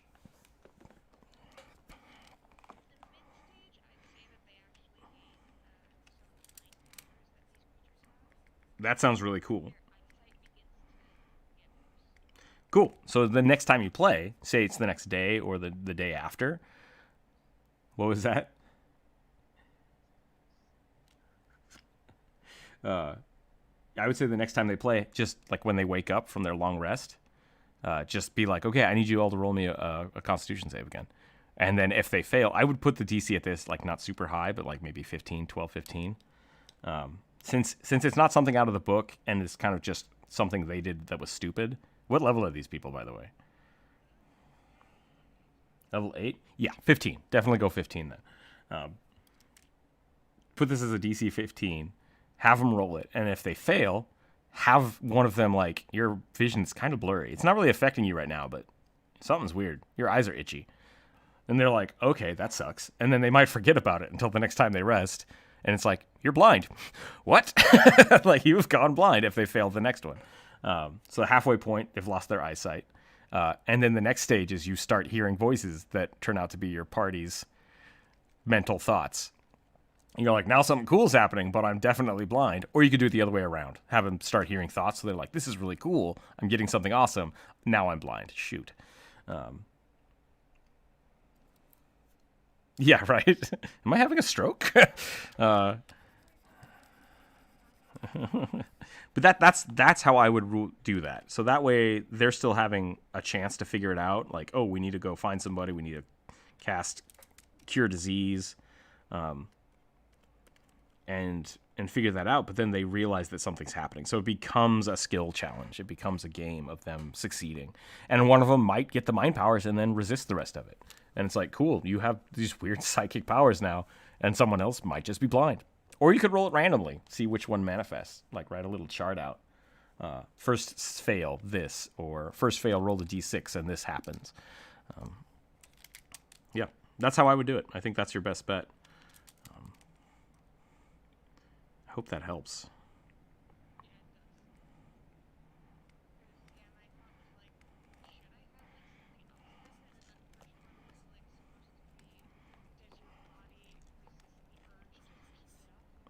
Right, yeah, and that's simple enough. I think that would have worked. But if they, that's the funny question.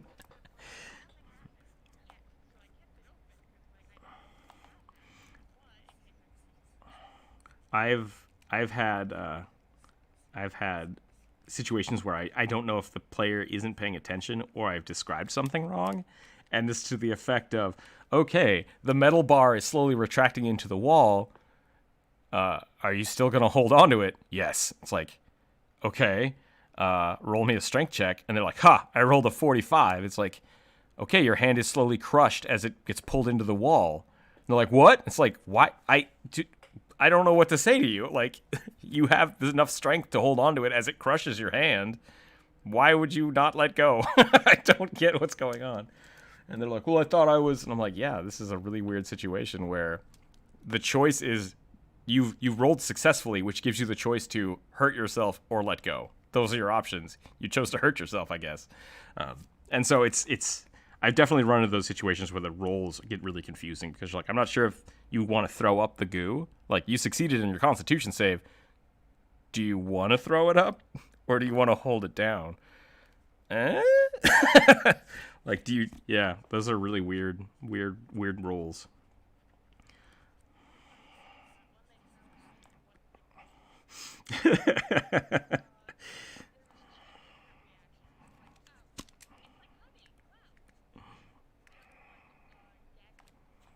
Yep. Yep.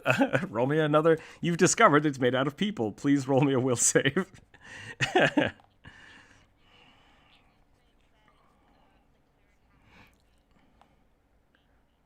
you trying to make like a Molly Cedar? Maybe. A little bit. Yeah, so I definitely like those kind of rolls. It's like you're not going completely insane, but your character is not in a good state of mind right now because of this. So the Soylent Green is kicking in. Definitely fun times. Okay, let's get a little more ponytail going on here. Whoop. Now, what to do with the pants? Spoiler alert, Soylent Green is people. If you haven't seen that movie. Oh, geez, 42 years old or something like that. I think that came out in the 70s. It came out in the 80s and 70s. Right.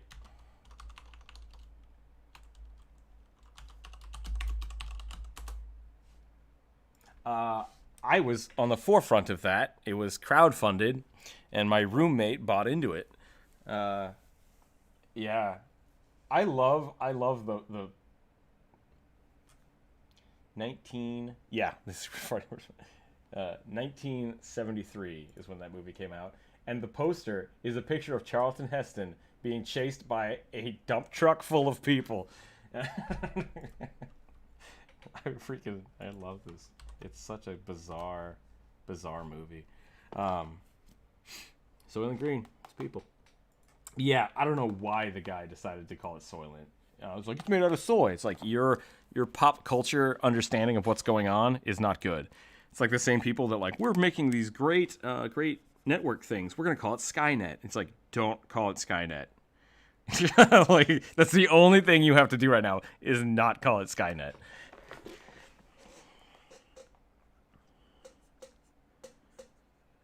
Oh, the Umbrella Corporation?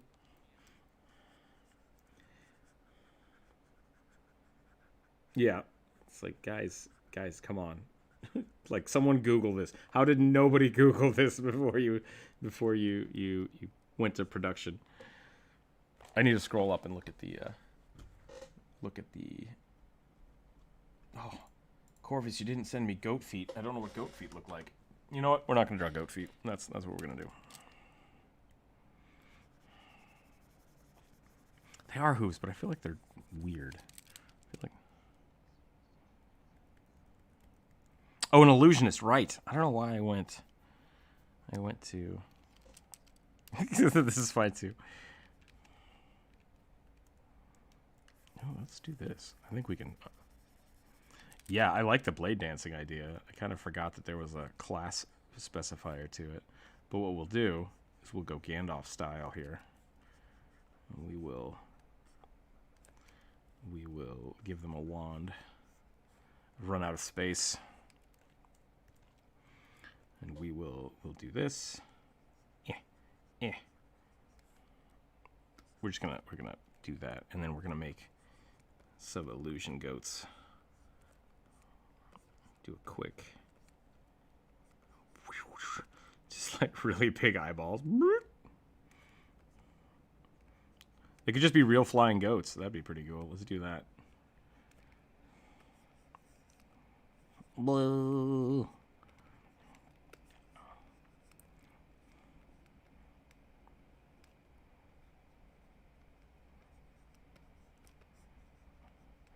We'll give them little tiny feet. The rocket goat, yeah.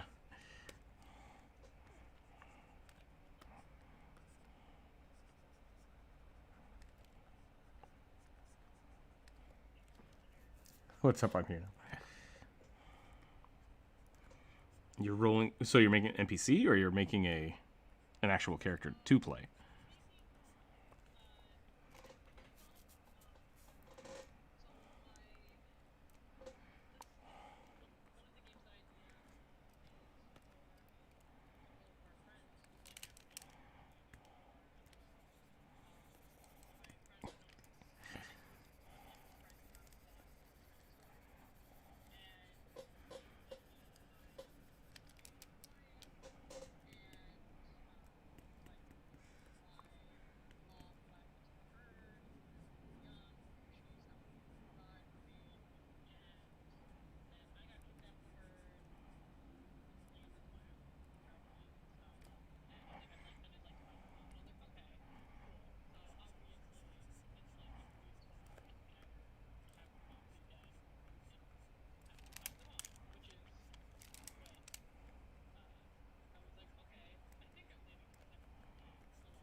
she never actually left. She just moved.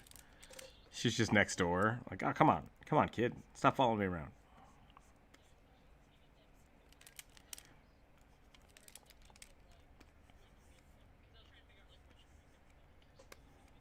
Oh, grayscale. Have her turn into a dragon. Sorry. Yes.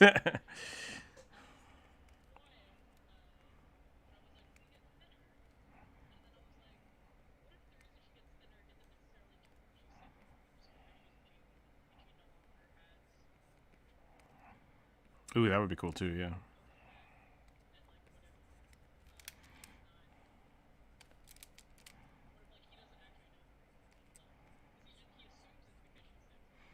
I do like the idea of like hidden powers that you can give the player. That could be kind of fun.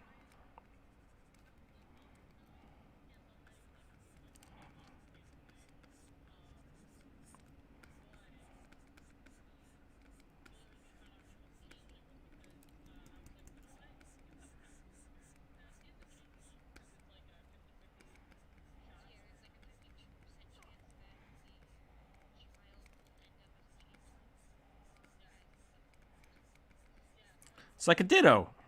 I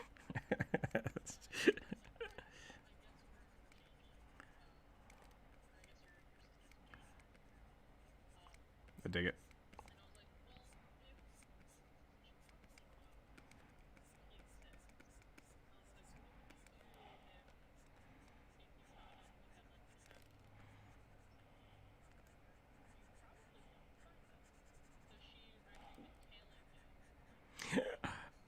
That's great. I love the idea that they're like secretly doing it. That's awesome.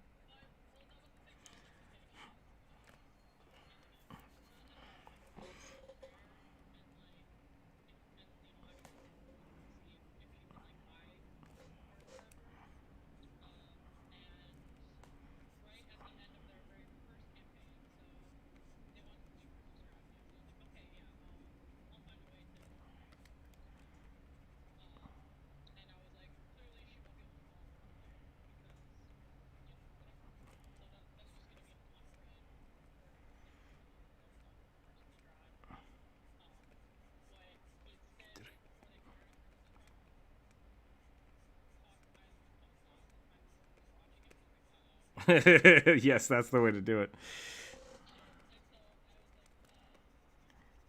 Okay, there we go.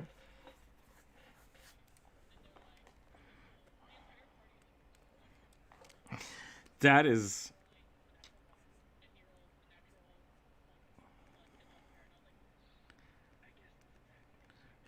that is one of the I've discovered this as a DM. One of the easiest ways to derail anything is to have somebody run away from something. Uh, and so like I've had people because I've had inexperienced DMs and I've done this myself where yeah, like somebody says something like passively out of a bar, like, yeah, well, fuck you. And then he runs away. And the party's like, get that guy. And it's like, what? No, he was just random NPC. And they're like, we gotta get him. He's gotta have information about what we're doing. It's like, no, I've given this person too much attention and I've made them a story point now. Dang it. So I had yeah. I've had two of my friends accidentally think that they were interrogating someone super important to the story, and they ended up just beating up this old random guy in an alley. And they punched him, and I'm like, he's a level 1 character. You punched him in the gut. He's unconscious, and they're like, what?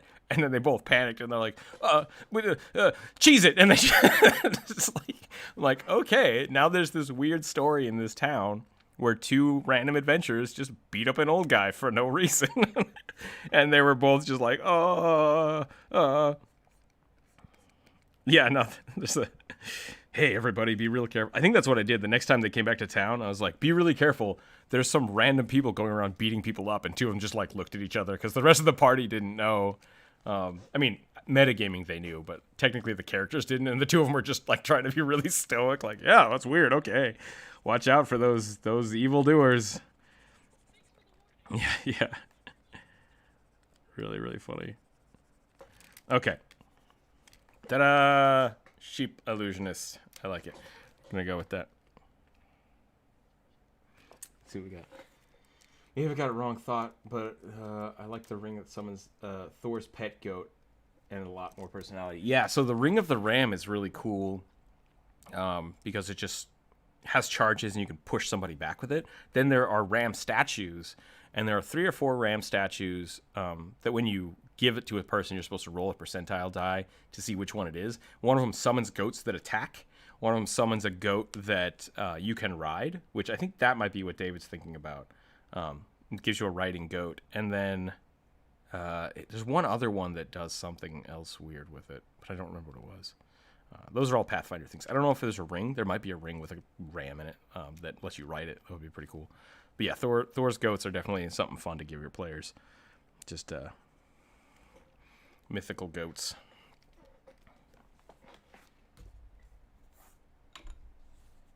Kingu.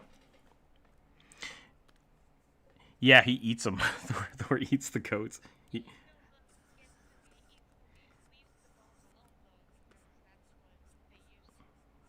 Yeah, and then at one point Loki eats the bone and it breaks the goat's leg, and Thor's super mad.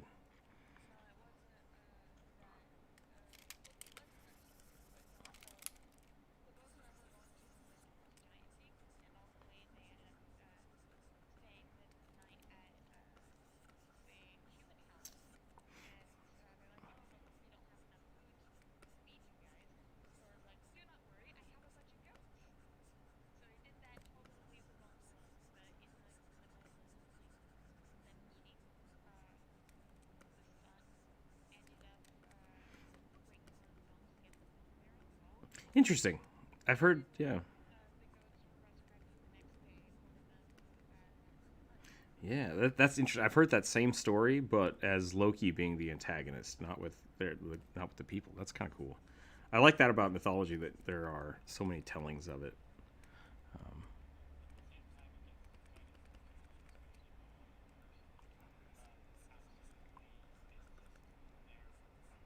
Yeah.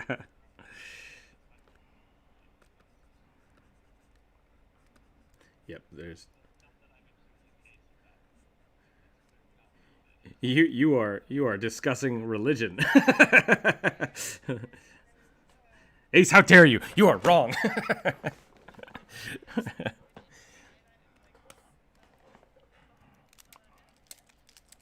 Yeah, exactly. You did.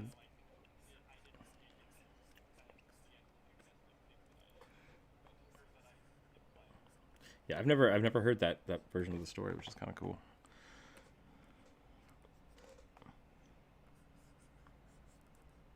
Well, the Driders are pretty cool. They're supposed to be super terrifying.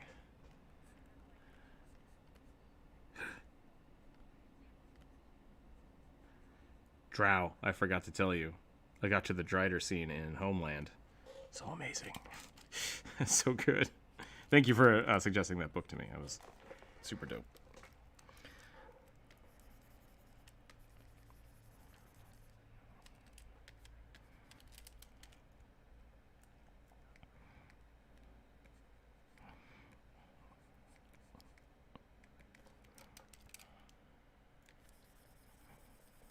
Just nothing but spider legs.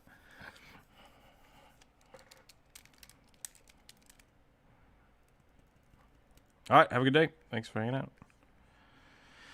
Okay, Kenku. How do I draw Kenku? Let's do it like this. I want to show off the wings. I think the wings are going to be important.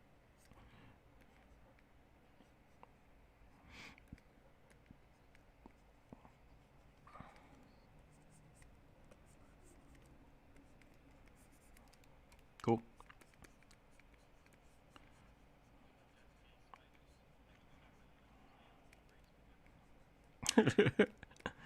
That's the next what you should play. Why you should play Face Spider. I might do that now. I'm putting that on the list.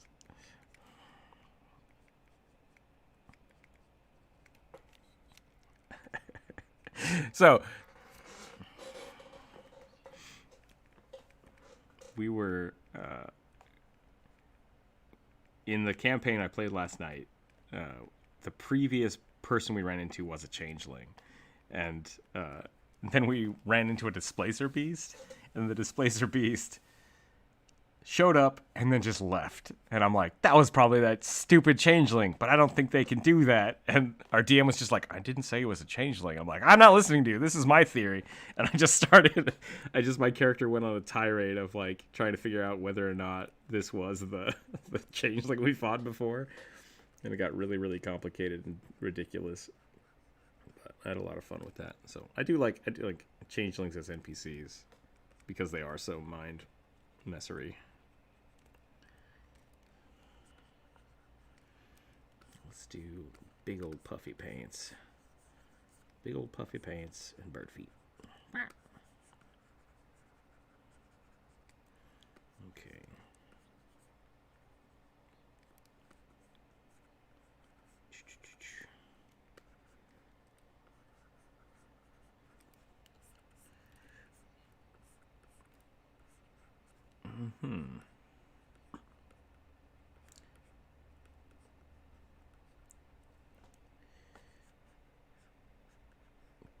Yep.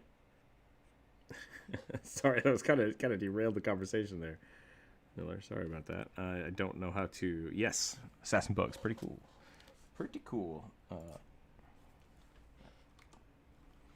I mean, I guess you could kind of do that with anybody. Yeah, just keeping trophies. I'm trying to think of with the Dark Crystal, the Hunter. I thought that was a really cool rendition of a can't talk today. Skeksis, there we go. Yeah. Because yeah, I think that kind of like the hunter trophy.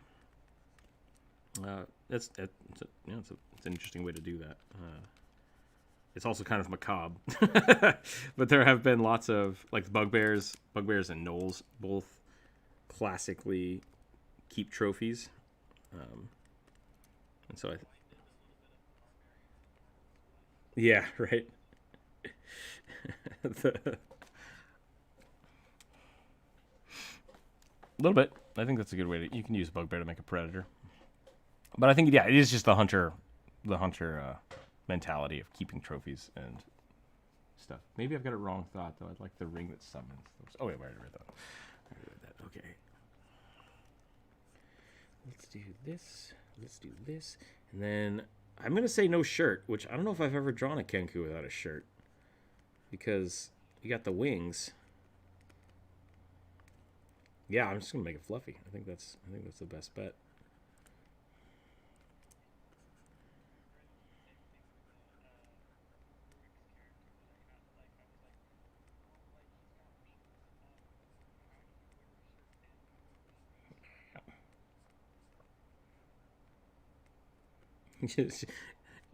Yeah, it's like you could do a halter top, actually. That would work.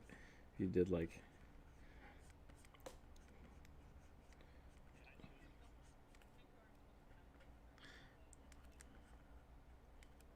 Yeah. It's kind of why I like the idea of a Kenku with mechanical wings trying to like reclaim that. I think that's a great idea.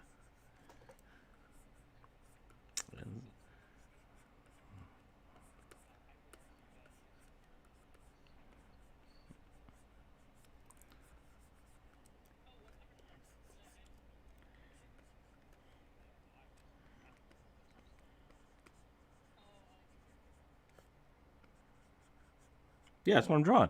I'm trying to kick you with mechanical wings.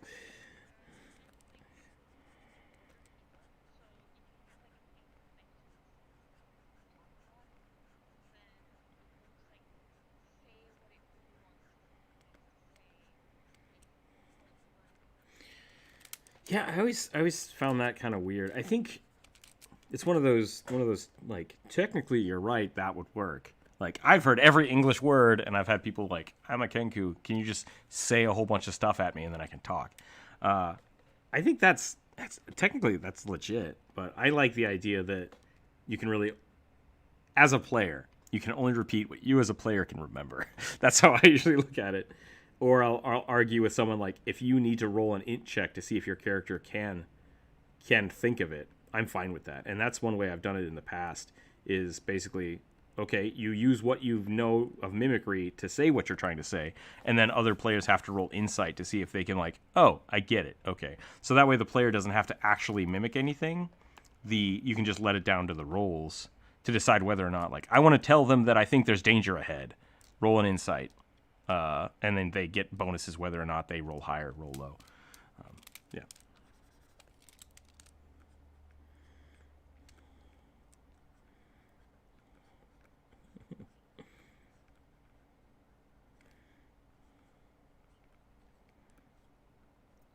Sure.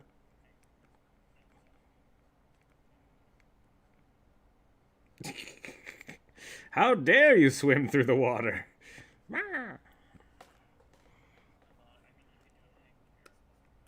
Yep, I wouldn't have an issue with that. I think that'd be legit.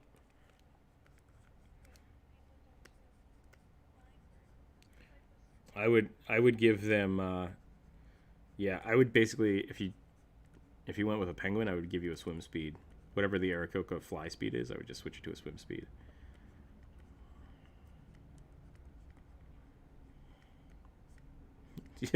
You're not hindered by difficult terrain that is sloped downhill. I slide on my belly.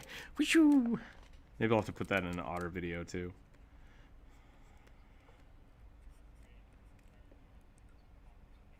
Yeah.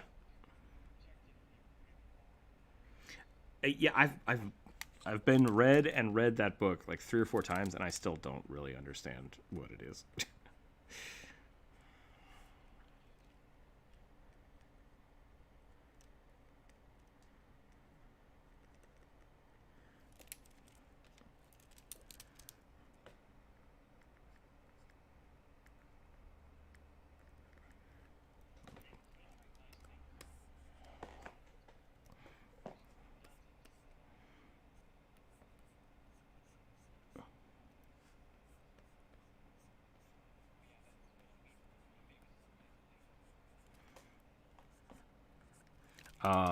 This wing is super. Let's change this. Gravity Falls is pretty dope. Pretty dope. Pretty good as well. Star Wars Force of Evil, good show. Good show, good show. Mandalorian was amazing. Okay, let's do that. Why can't... How do wings do? How do wings do? How do wings do? Okay, so we're going to have 2 muscles on the back, which are technically facing this direction right now. Spine, spine, attach, attach, circle, circle. Let's do that, I think. I think that's what we want to do. Yeah. So I'm going to have to... I have to decide how to curve these. Yeah, trying. Thank you.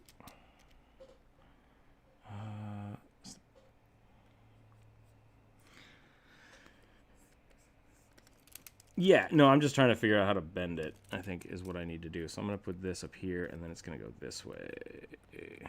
Or I could do this. Nope, that looks bad.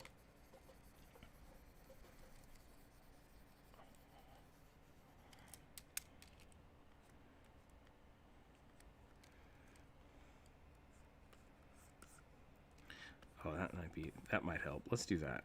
So let's go like this.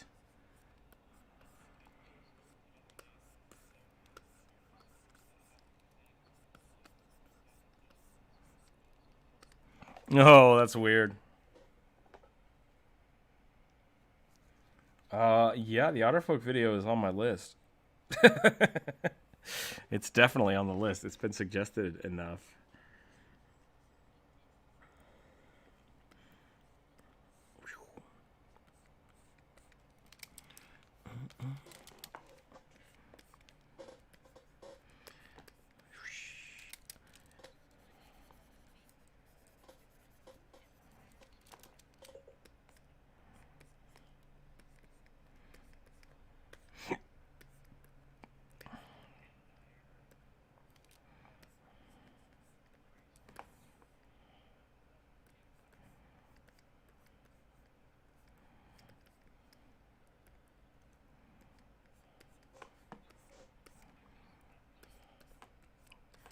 There we go.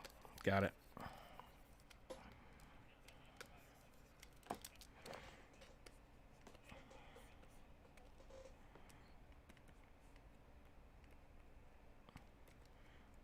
Haha! So we've got a fencing Kenku here with mechanical wings. Let's get these. Let's get these in here. I'm gonna go. Shame on you! Get out of here!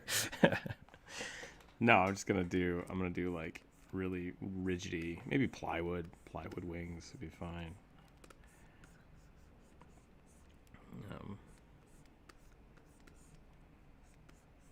Clamps.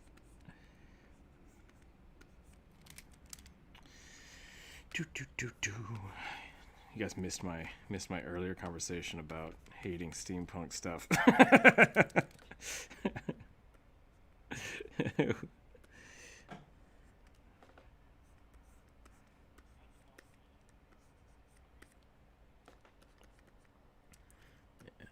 There is some beautiful, beautiful steampunk stuff out there. Absolutely. Do not get me wrong. I just don't. Yeah. What if Victorian, but times a million? It's like let's just do normal. Like normal's fine. Yeah. Okay, I think we're gonna do that, and then yeah, we're gonna make these razor blades because why not? Sword wings.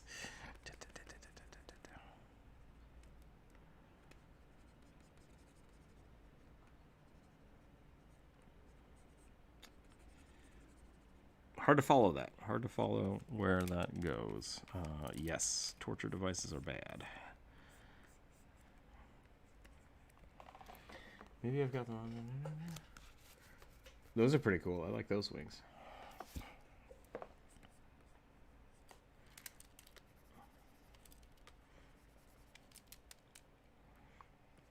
Okay, we're gonna like super articulate this. That's what we're gonna do.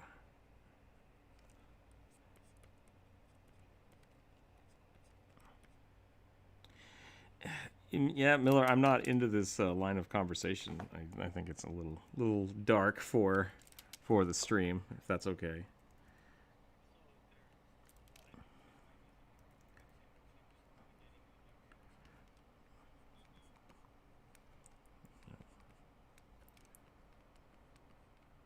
Yeah. Okay, and then these will just be like kind of hanging here. We're gonna make this like a fan. We're going to do that. We're going to do that. We're going to do that. We're going to do that. There we go. This is so messy, but I think I'm trying to go too quick. There we go.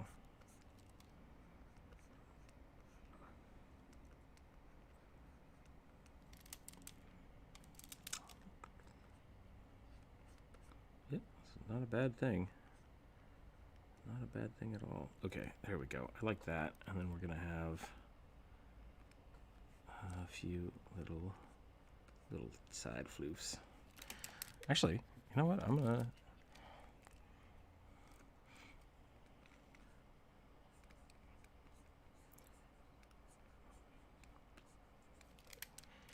I think that looks cool. We're gonna go with that.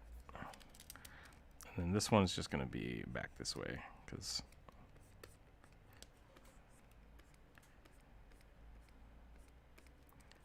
Do that, get the articulation on here, and there is our Kenku, mechanical bird Kenku. Weird idea. I dig it. I dig it, and I think that's something that could definitely be expanded upon later.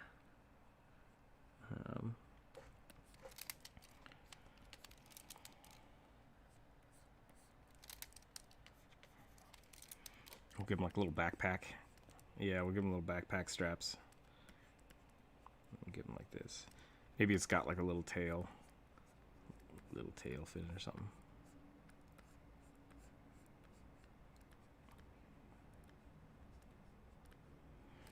Aha! There we go. All right. Very stylized. All right, what time is it? It is past noon, but we got a Ratfolk human dressed as a knight and a were-whale. I think we can do those real quick. A were-whale sounds pretty good. Let's see, how can I draw a Ratfolk wearing human armor?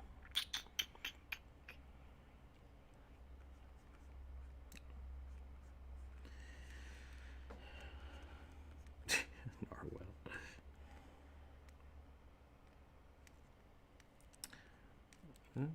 Let's do this. Draw a Ratfolk person here. Give him some teeth. And then here's what I'm gonna do.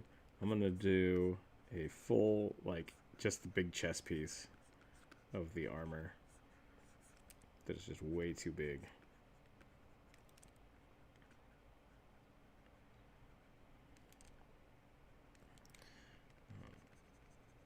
Yeah, let's do that.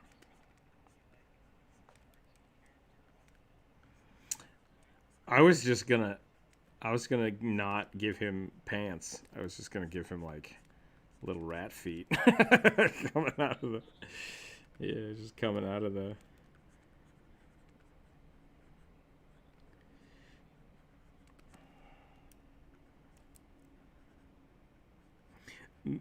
Miller, you're kind of breaking up, and it sounds like you're having a conversation to yourself, but I can't put any of it together because of the lag.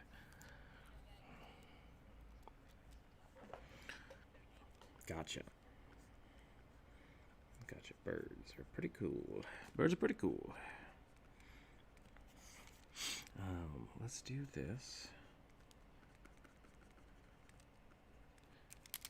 I'm sorry. What was the other way that you were thinking of it?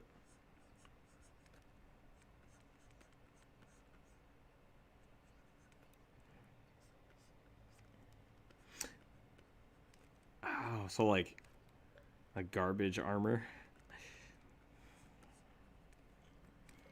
Don't know.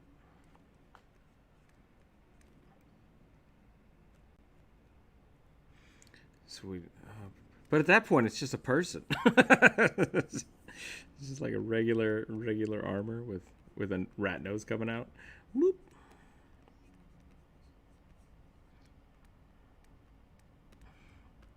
That would make more sense with the stilts.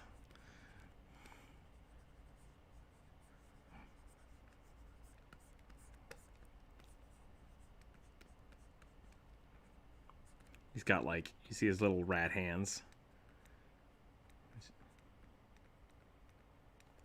He's got like gloves.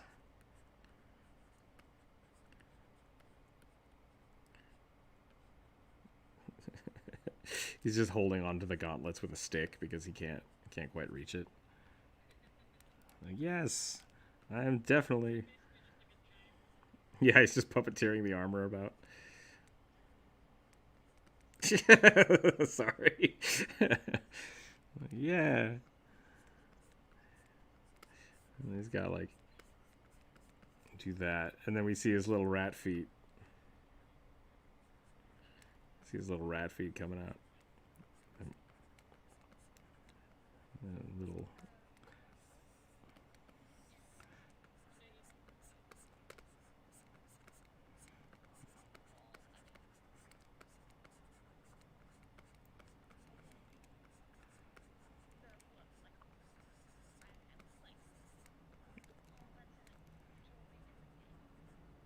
There we go. He's a little stump.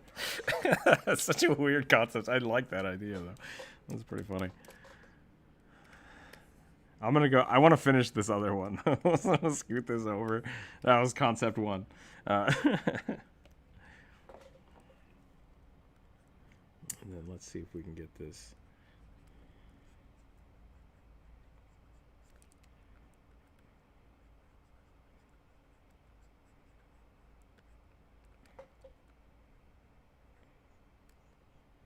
Yeah, that's got really weird. And we'll do this. I'm gonna give him like a little loincloth here. Yeah.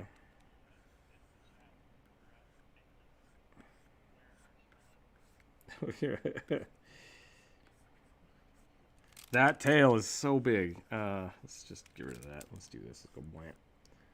We'll do a little short tail.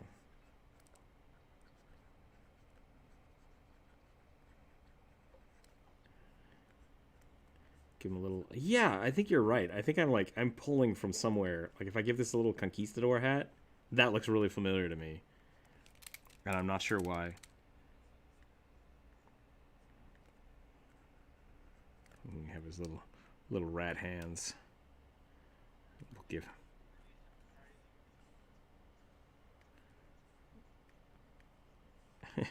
You can't stop me. I am unstoppable. We'll give him a little arm bend here. His little wrist.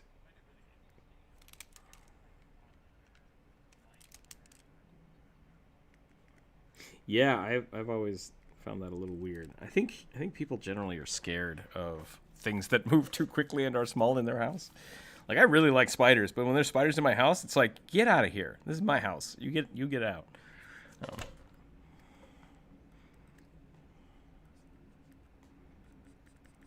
That's true. That's true. In different parts of the world, rats are super dangerous, which is something that maybe we don't have to deal as much with in America. But and we'll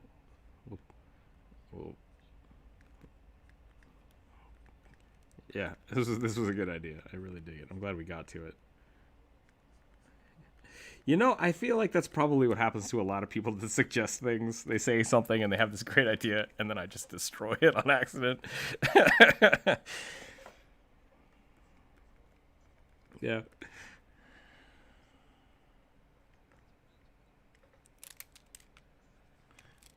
Yeah.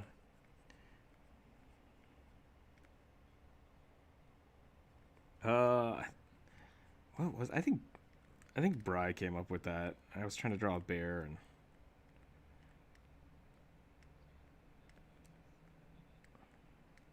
yep, yeah, that was definitely something I think Bry came up as a one of the suggestions was a bear, and then people just kept adding stuff to it.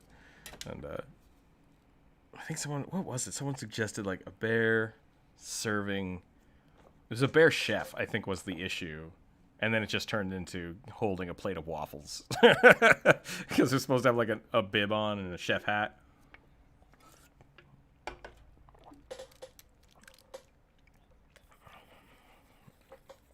All right. What do we got? We have the were-whale, which I think we'll tackle here in a second, but I want to retry this because I have another idea. So if we put like an actual helmet down here.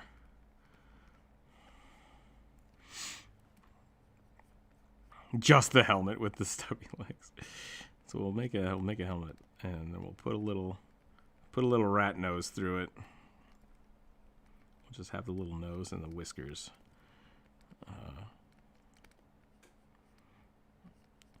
we can have like a very maybe we don't have the chest piece. Maybe that's the problem. Maybe we just have like just the pants, just the greaves, like this. The ice is like, oh no, do you have whiskers? No, it's just my mustache. It's fine. We'll do the kneecaps, and we'll do like the big old metal greaves. I feel like once I'm warmed up, I can really start like banging out ideas. And we'll give them like a really poofy. Exactly, yeah. Like the gorget is just covering up most of this, and we'll just have like a whole bunch of sloppy chainmail.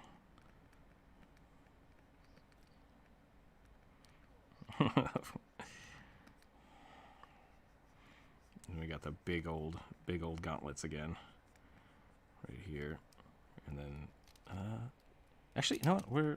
Let's undo that. I don't like that as much.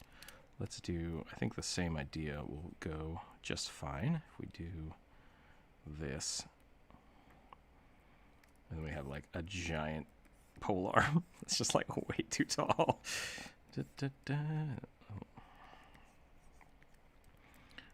just got the... And just this big old gauntlet, like, yes, definitely, my name is Human... no, what was it from Gravity Falls? Normal man. Norman man.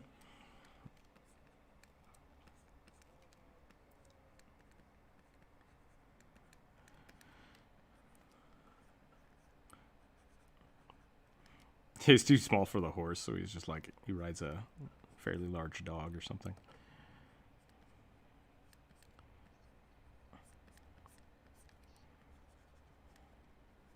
It's just shuffling. Nothing fits quite right. There we go. I think that looks pretty good. I hope that fitted better. I think that was a good way to go about it. Just this one giant pauldron here. I think they're all pretty good.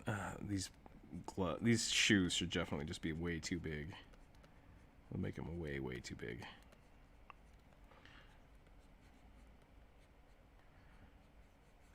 Thank you. I'm glad you enjoyed them. There we go. Why are you so short? Quiet. Bring me my steed. Bring me my steed. Hit me.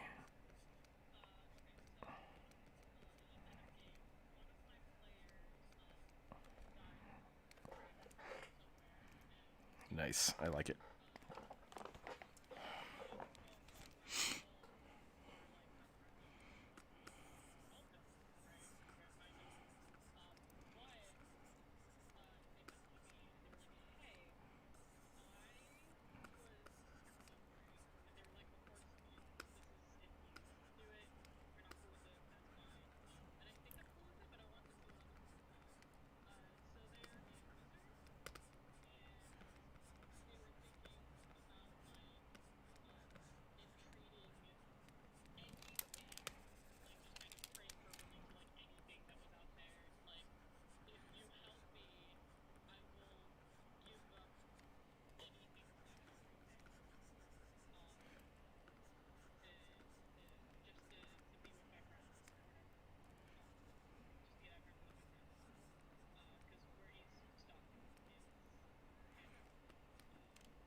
Yeah.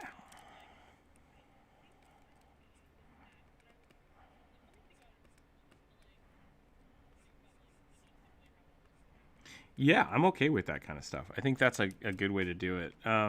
Alternatively, so thematically, if that's the way your story would go, I would be okay with it. Like, I would allow my friends to be like, as part of the warlock process, I lose all of my wizarding powers, basically making a new character. But thematically, I like it. I like that's the way that would work. So if you're a wizard and you become a pact wizard, you could very much trade one level. That's another way that I've done it. Instead of having them level up, you trade your last level in wizard for warlock. I've done that specifically. Not as a wizard, but as other things. But just totally swapping out the whole thing could be... What just happened? That was weird. Could definitely be a way to do that. I think that's a good trade-off. Something else you can do with that is once they have their warlock patron, you have a lot of power as a DM to really, like, you're stuck with this now. You can't go back to the old ways. You've traded in your knowledge of arcane whatever for something very specific. So I definitely would allow it. The werewell.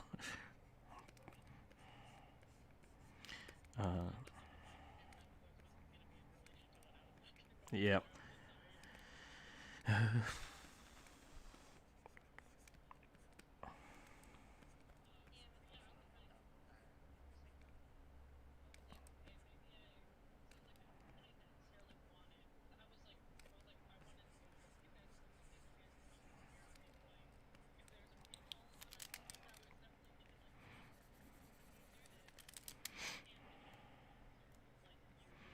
Yeah, that is a really cool trade off. I like that you cannot take levels in wizard. Maybe that's something else you do too.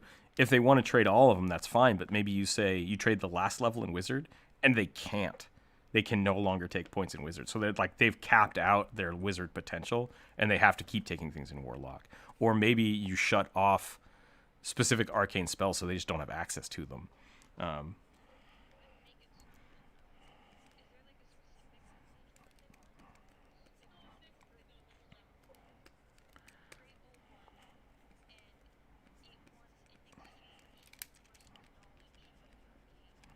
yeah, that would be interesting.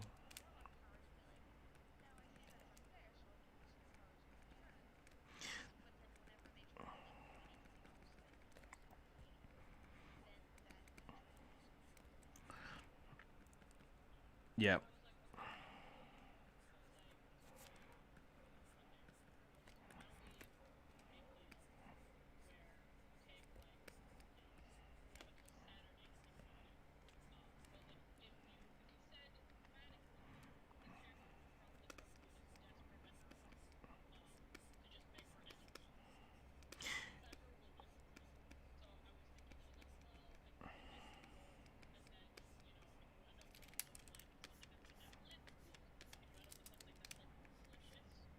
Yeah, I that's tough. That's really tough because I like I like the idea that they don't have control over it. As a DM, I think I would thematically choose something that would make the story more interesting. Um, yeah.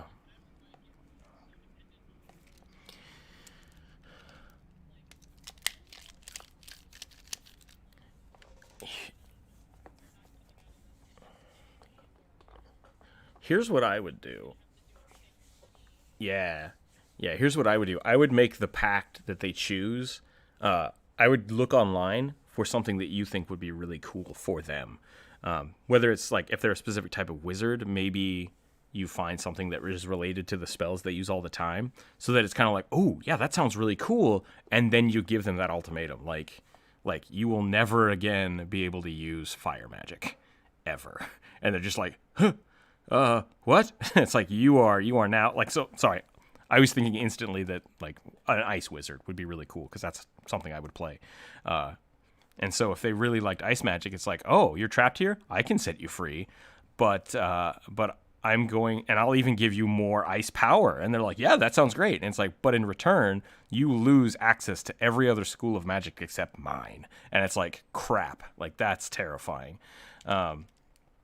So that way, it's something that they still like, something that you know they would be interested in, something that will keep them interested in their character. But it has such a big penalty that they're like, oh, what do I do?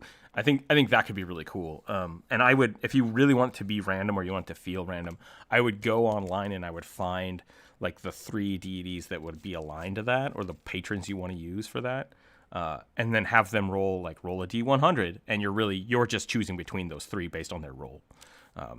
And that way you know it will thematically work. Or you could give them the offer, like they're praying out to it, and these three deities are like, ah, we can help you. Which one of us do you choose? Yeah, Shark Tank style. That's a good way to look at it. I think that's your best bet is make sure you have enough control over it that it won't be something really weird that they will then lose track of their character, because they are basically re-rolling at this point, and that's, if that's what they're into, great, and if it's not, then you don't want it to destroy their fun, right? And I would even, if they are going warlock, you could let it go to where like, yeah, I'll help you do this. It's fine. And then down the road, you can use that to be like, ah, see, now since you're my patron and I've been giving you all this power, you owe me.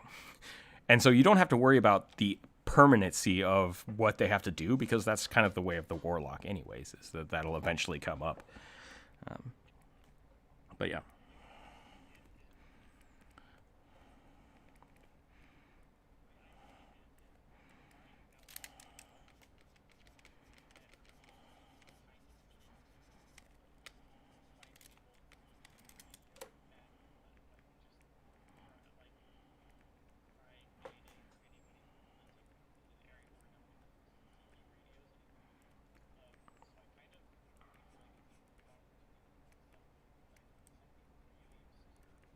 Sure. Yeah.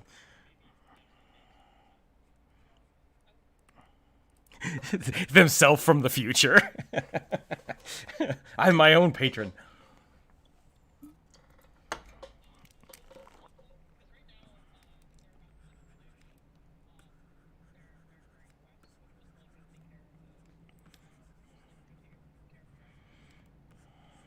Shit, what if it's the dragon?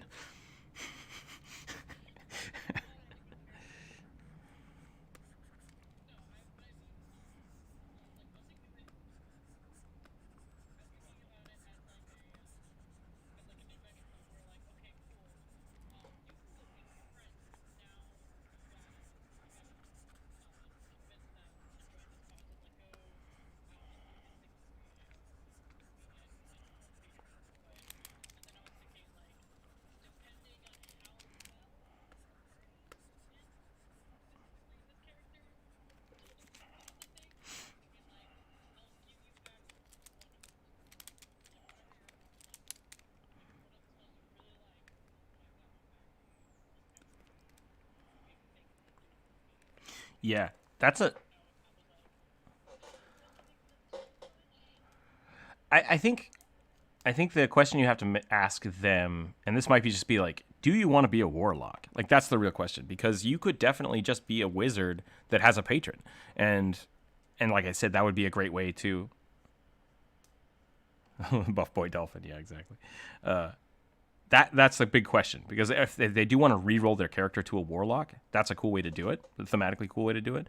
But if they just want a dark patron and still be a wizard, that's fine too. You just get to kind of make it up as you go. And like you said, I would do something to the effect of your ice spells are now have a higher crit range or do an extra d6 of damage, but you can't cast fire spells. Like you just really lean into one of the aspects of a wizard, like really hard, and just amplify it.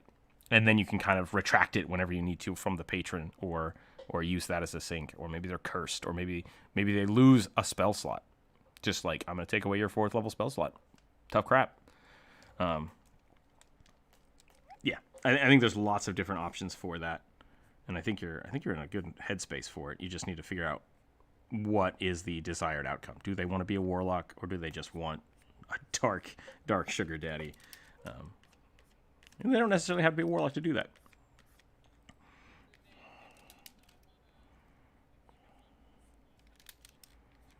Okay.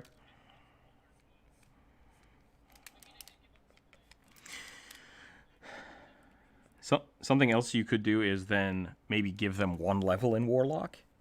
Right now, like just swap out 1 level in it, and then as they progress, you slowly swap them out, so they slowly become less of a mage and become more of a warlock. That could be kind of fun. Yeah, instead of just swapping it out. You want more power? Give me your 4th level spell ability. It's like, oh, okay, fine, and then bigger warlock. I think that's a pretty cool way to do it. Yeah.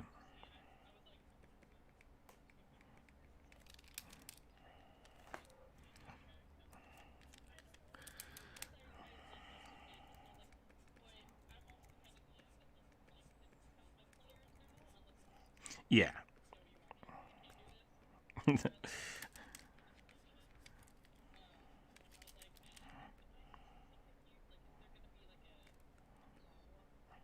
No, I don't think so. I think it's worked out just fine. And since you're in control about it, you basically just always have the final say for like, I don't think that'll work. I think that's a little too powerful. We're gonna switch this out. We're gonna try something else. Wow. Yeah.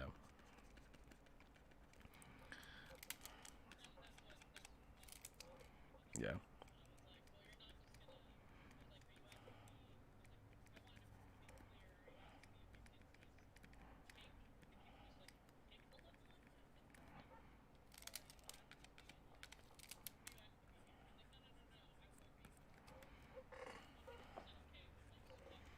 Yeah.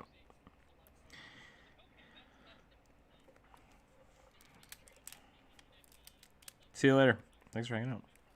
Yeah, and I think swapping out a level is fair, and I think Because really what that is like, hey, I didn't roll this right. Can I switch it? It's like, yeah, let's do it. Let's thematically make it work and be fun. I think that's going to be the dolphin. Were dolphin.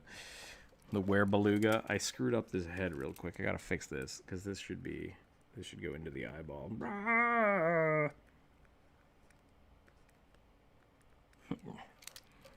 Yep.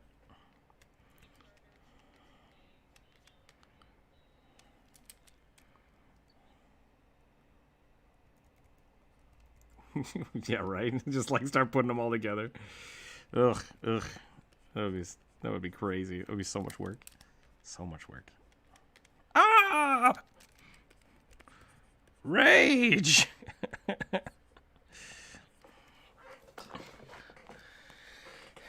Flippers! Whap, whap, whap, whap, whap, whap, whap. I multi-slap.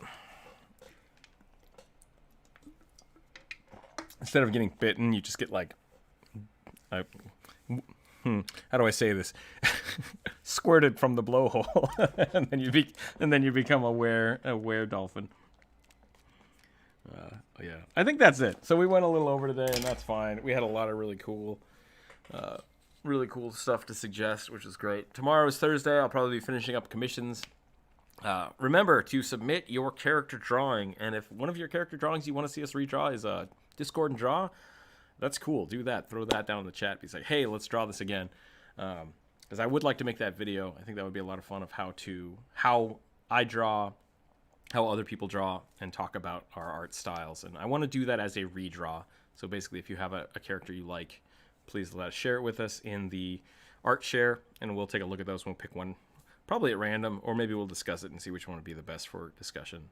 And we'll go from there. It'll be easy, simple, and fun. I don't have a lot of other things this week. I'm working on a new video, working on some commissions.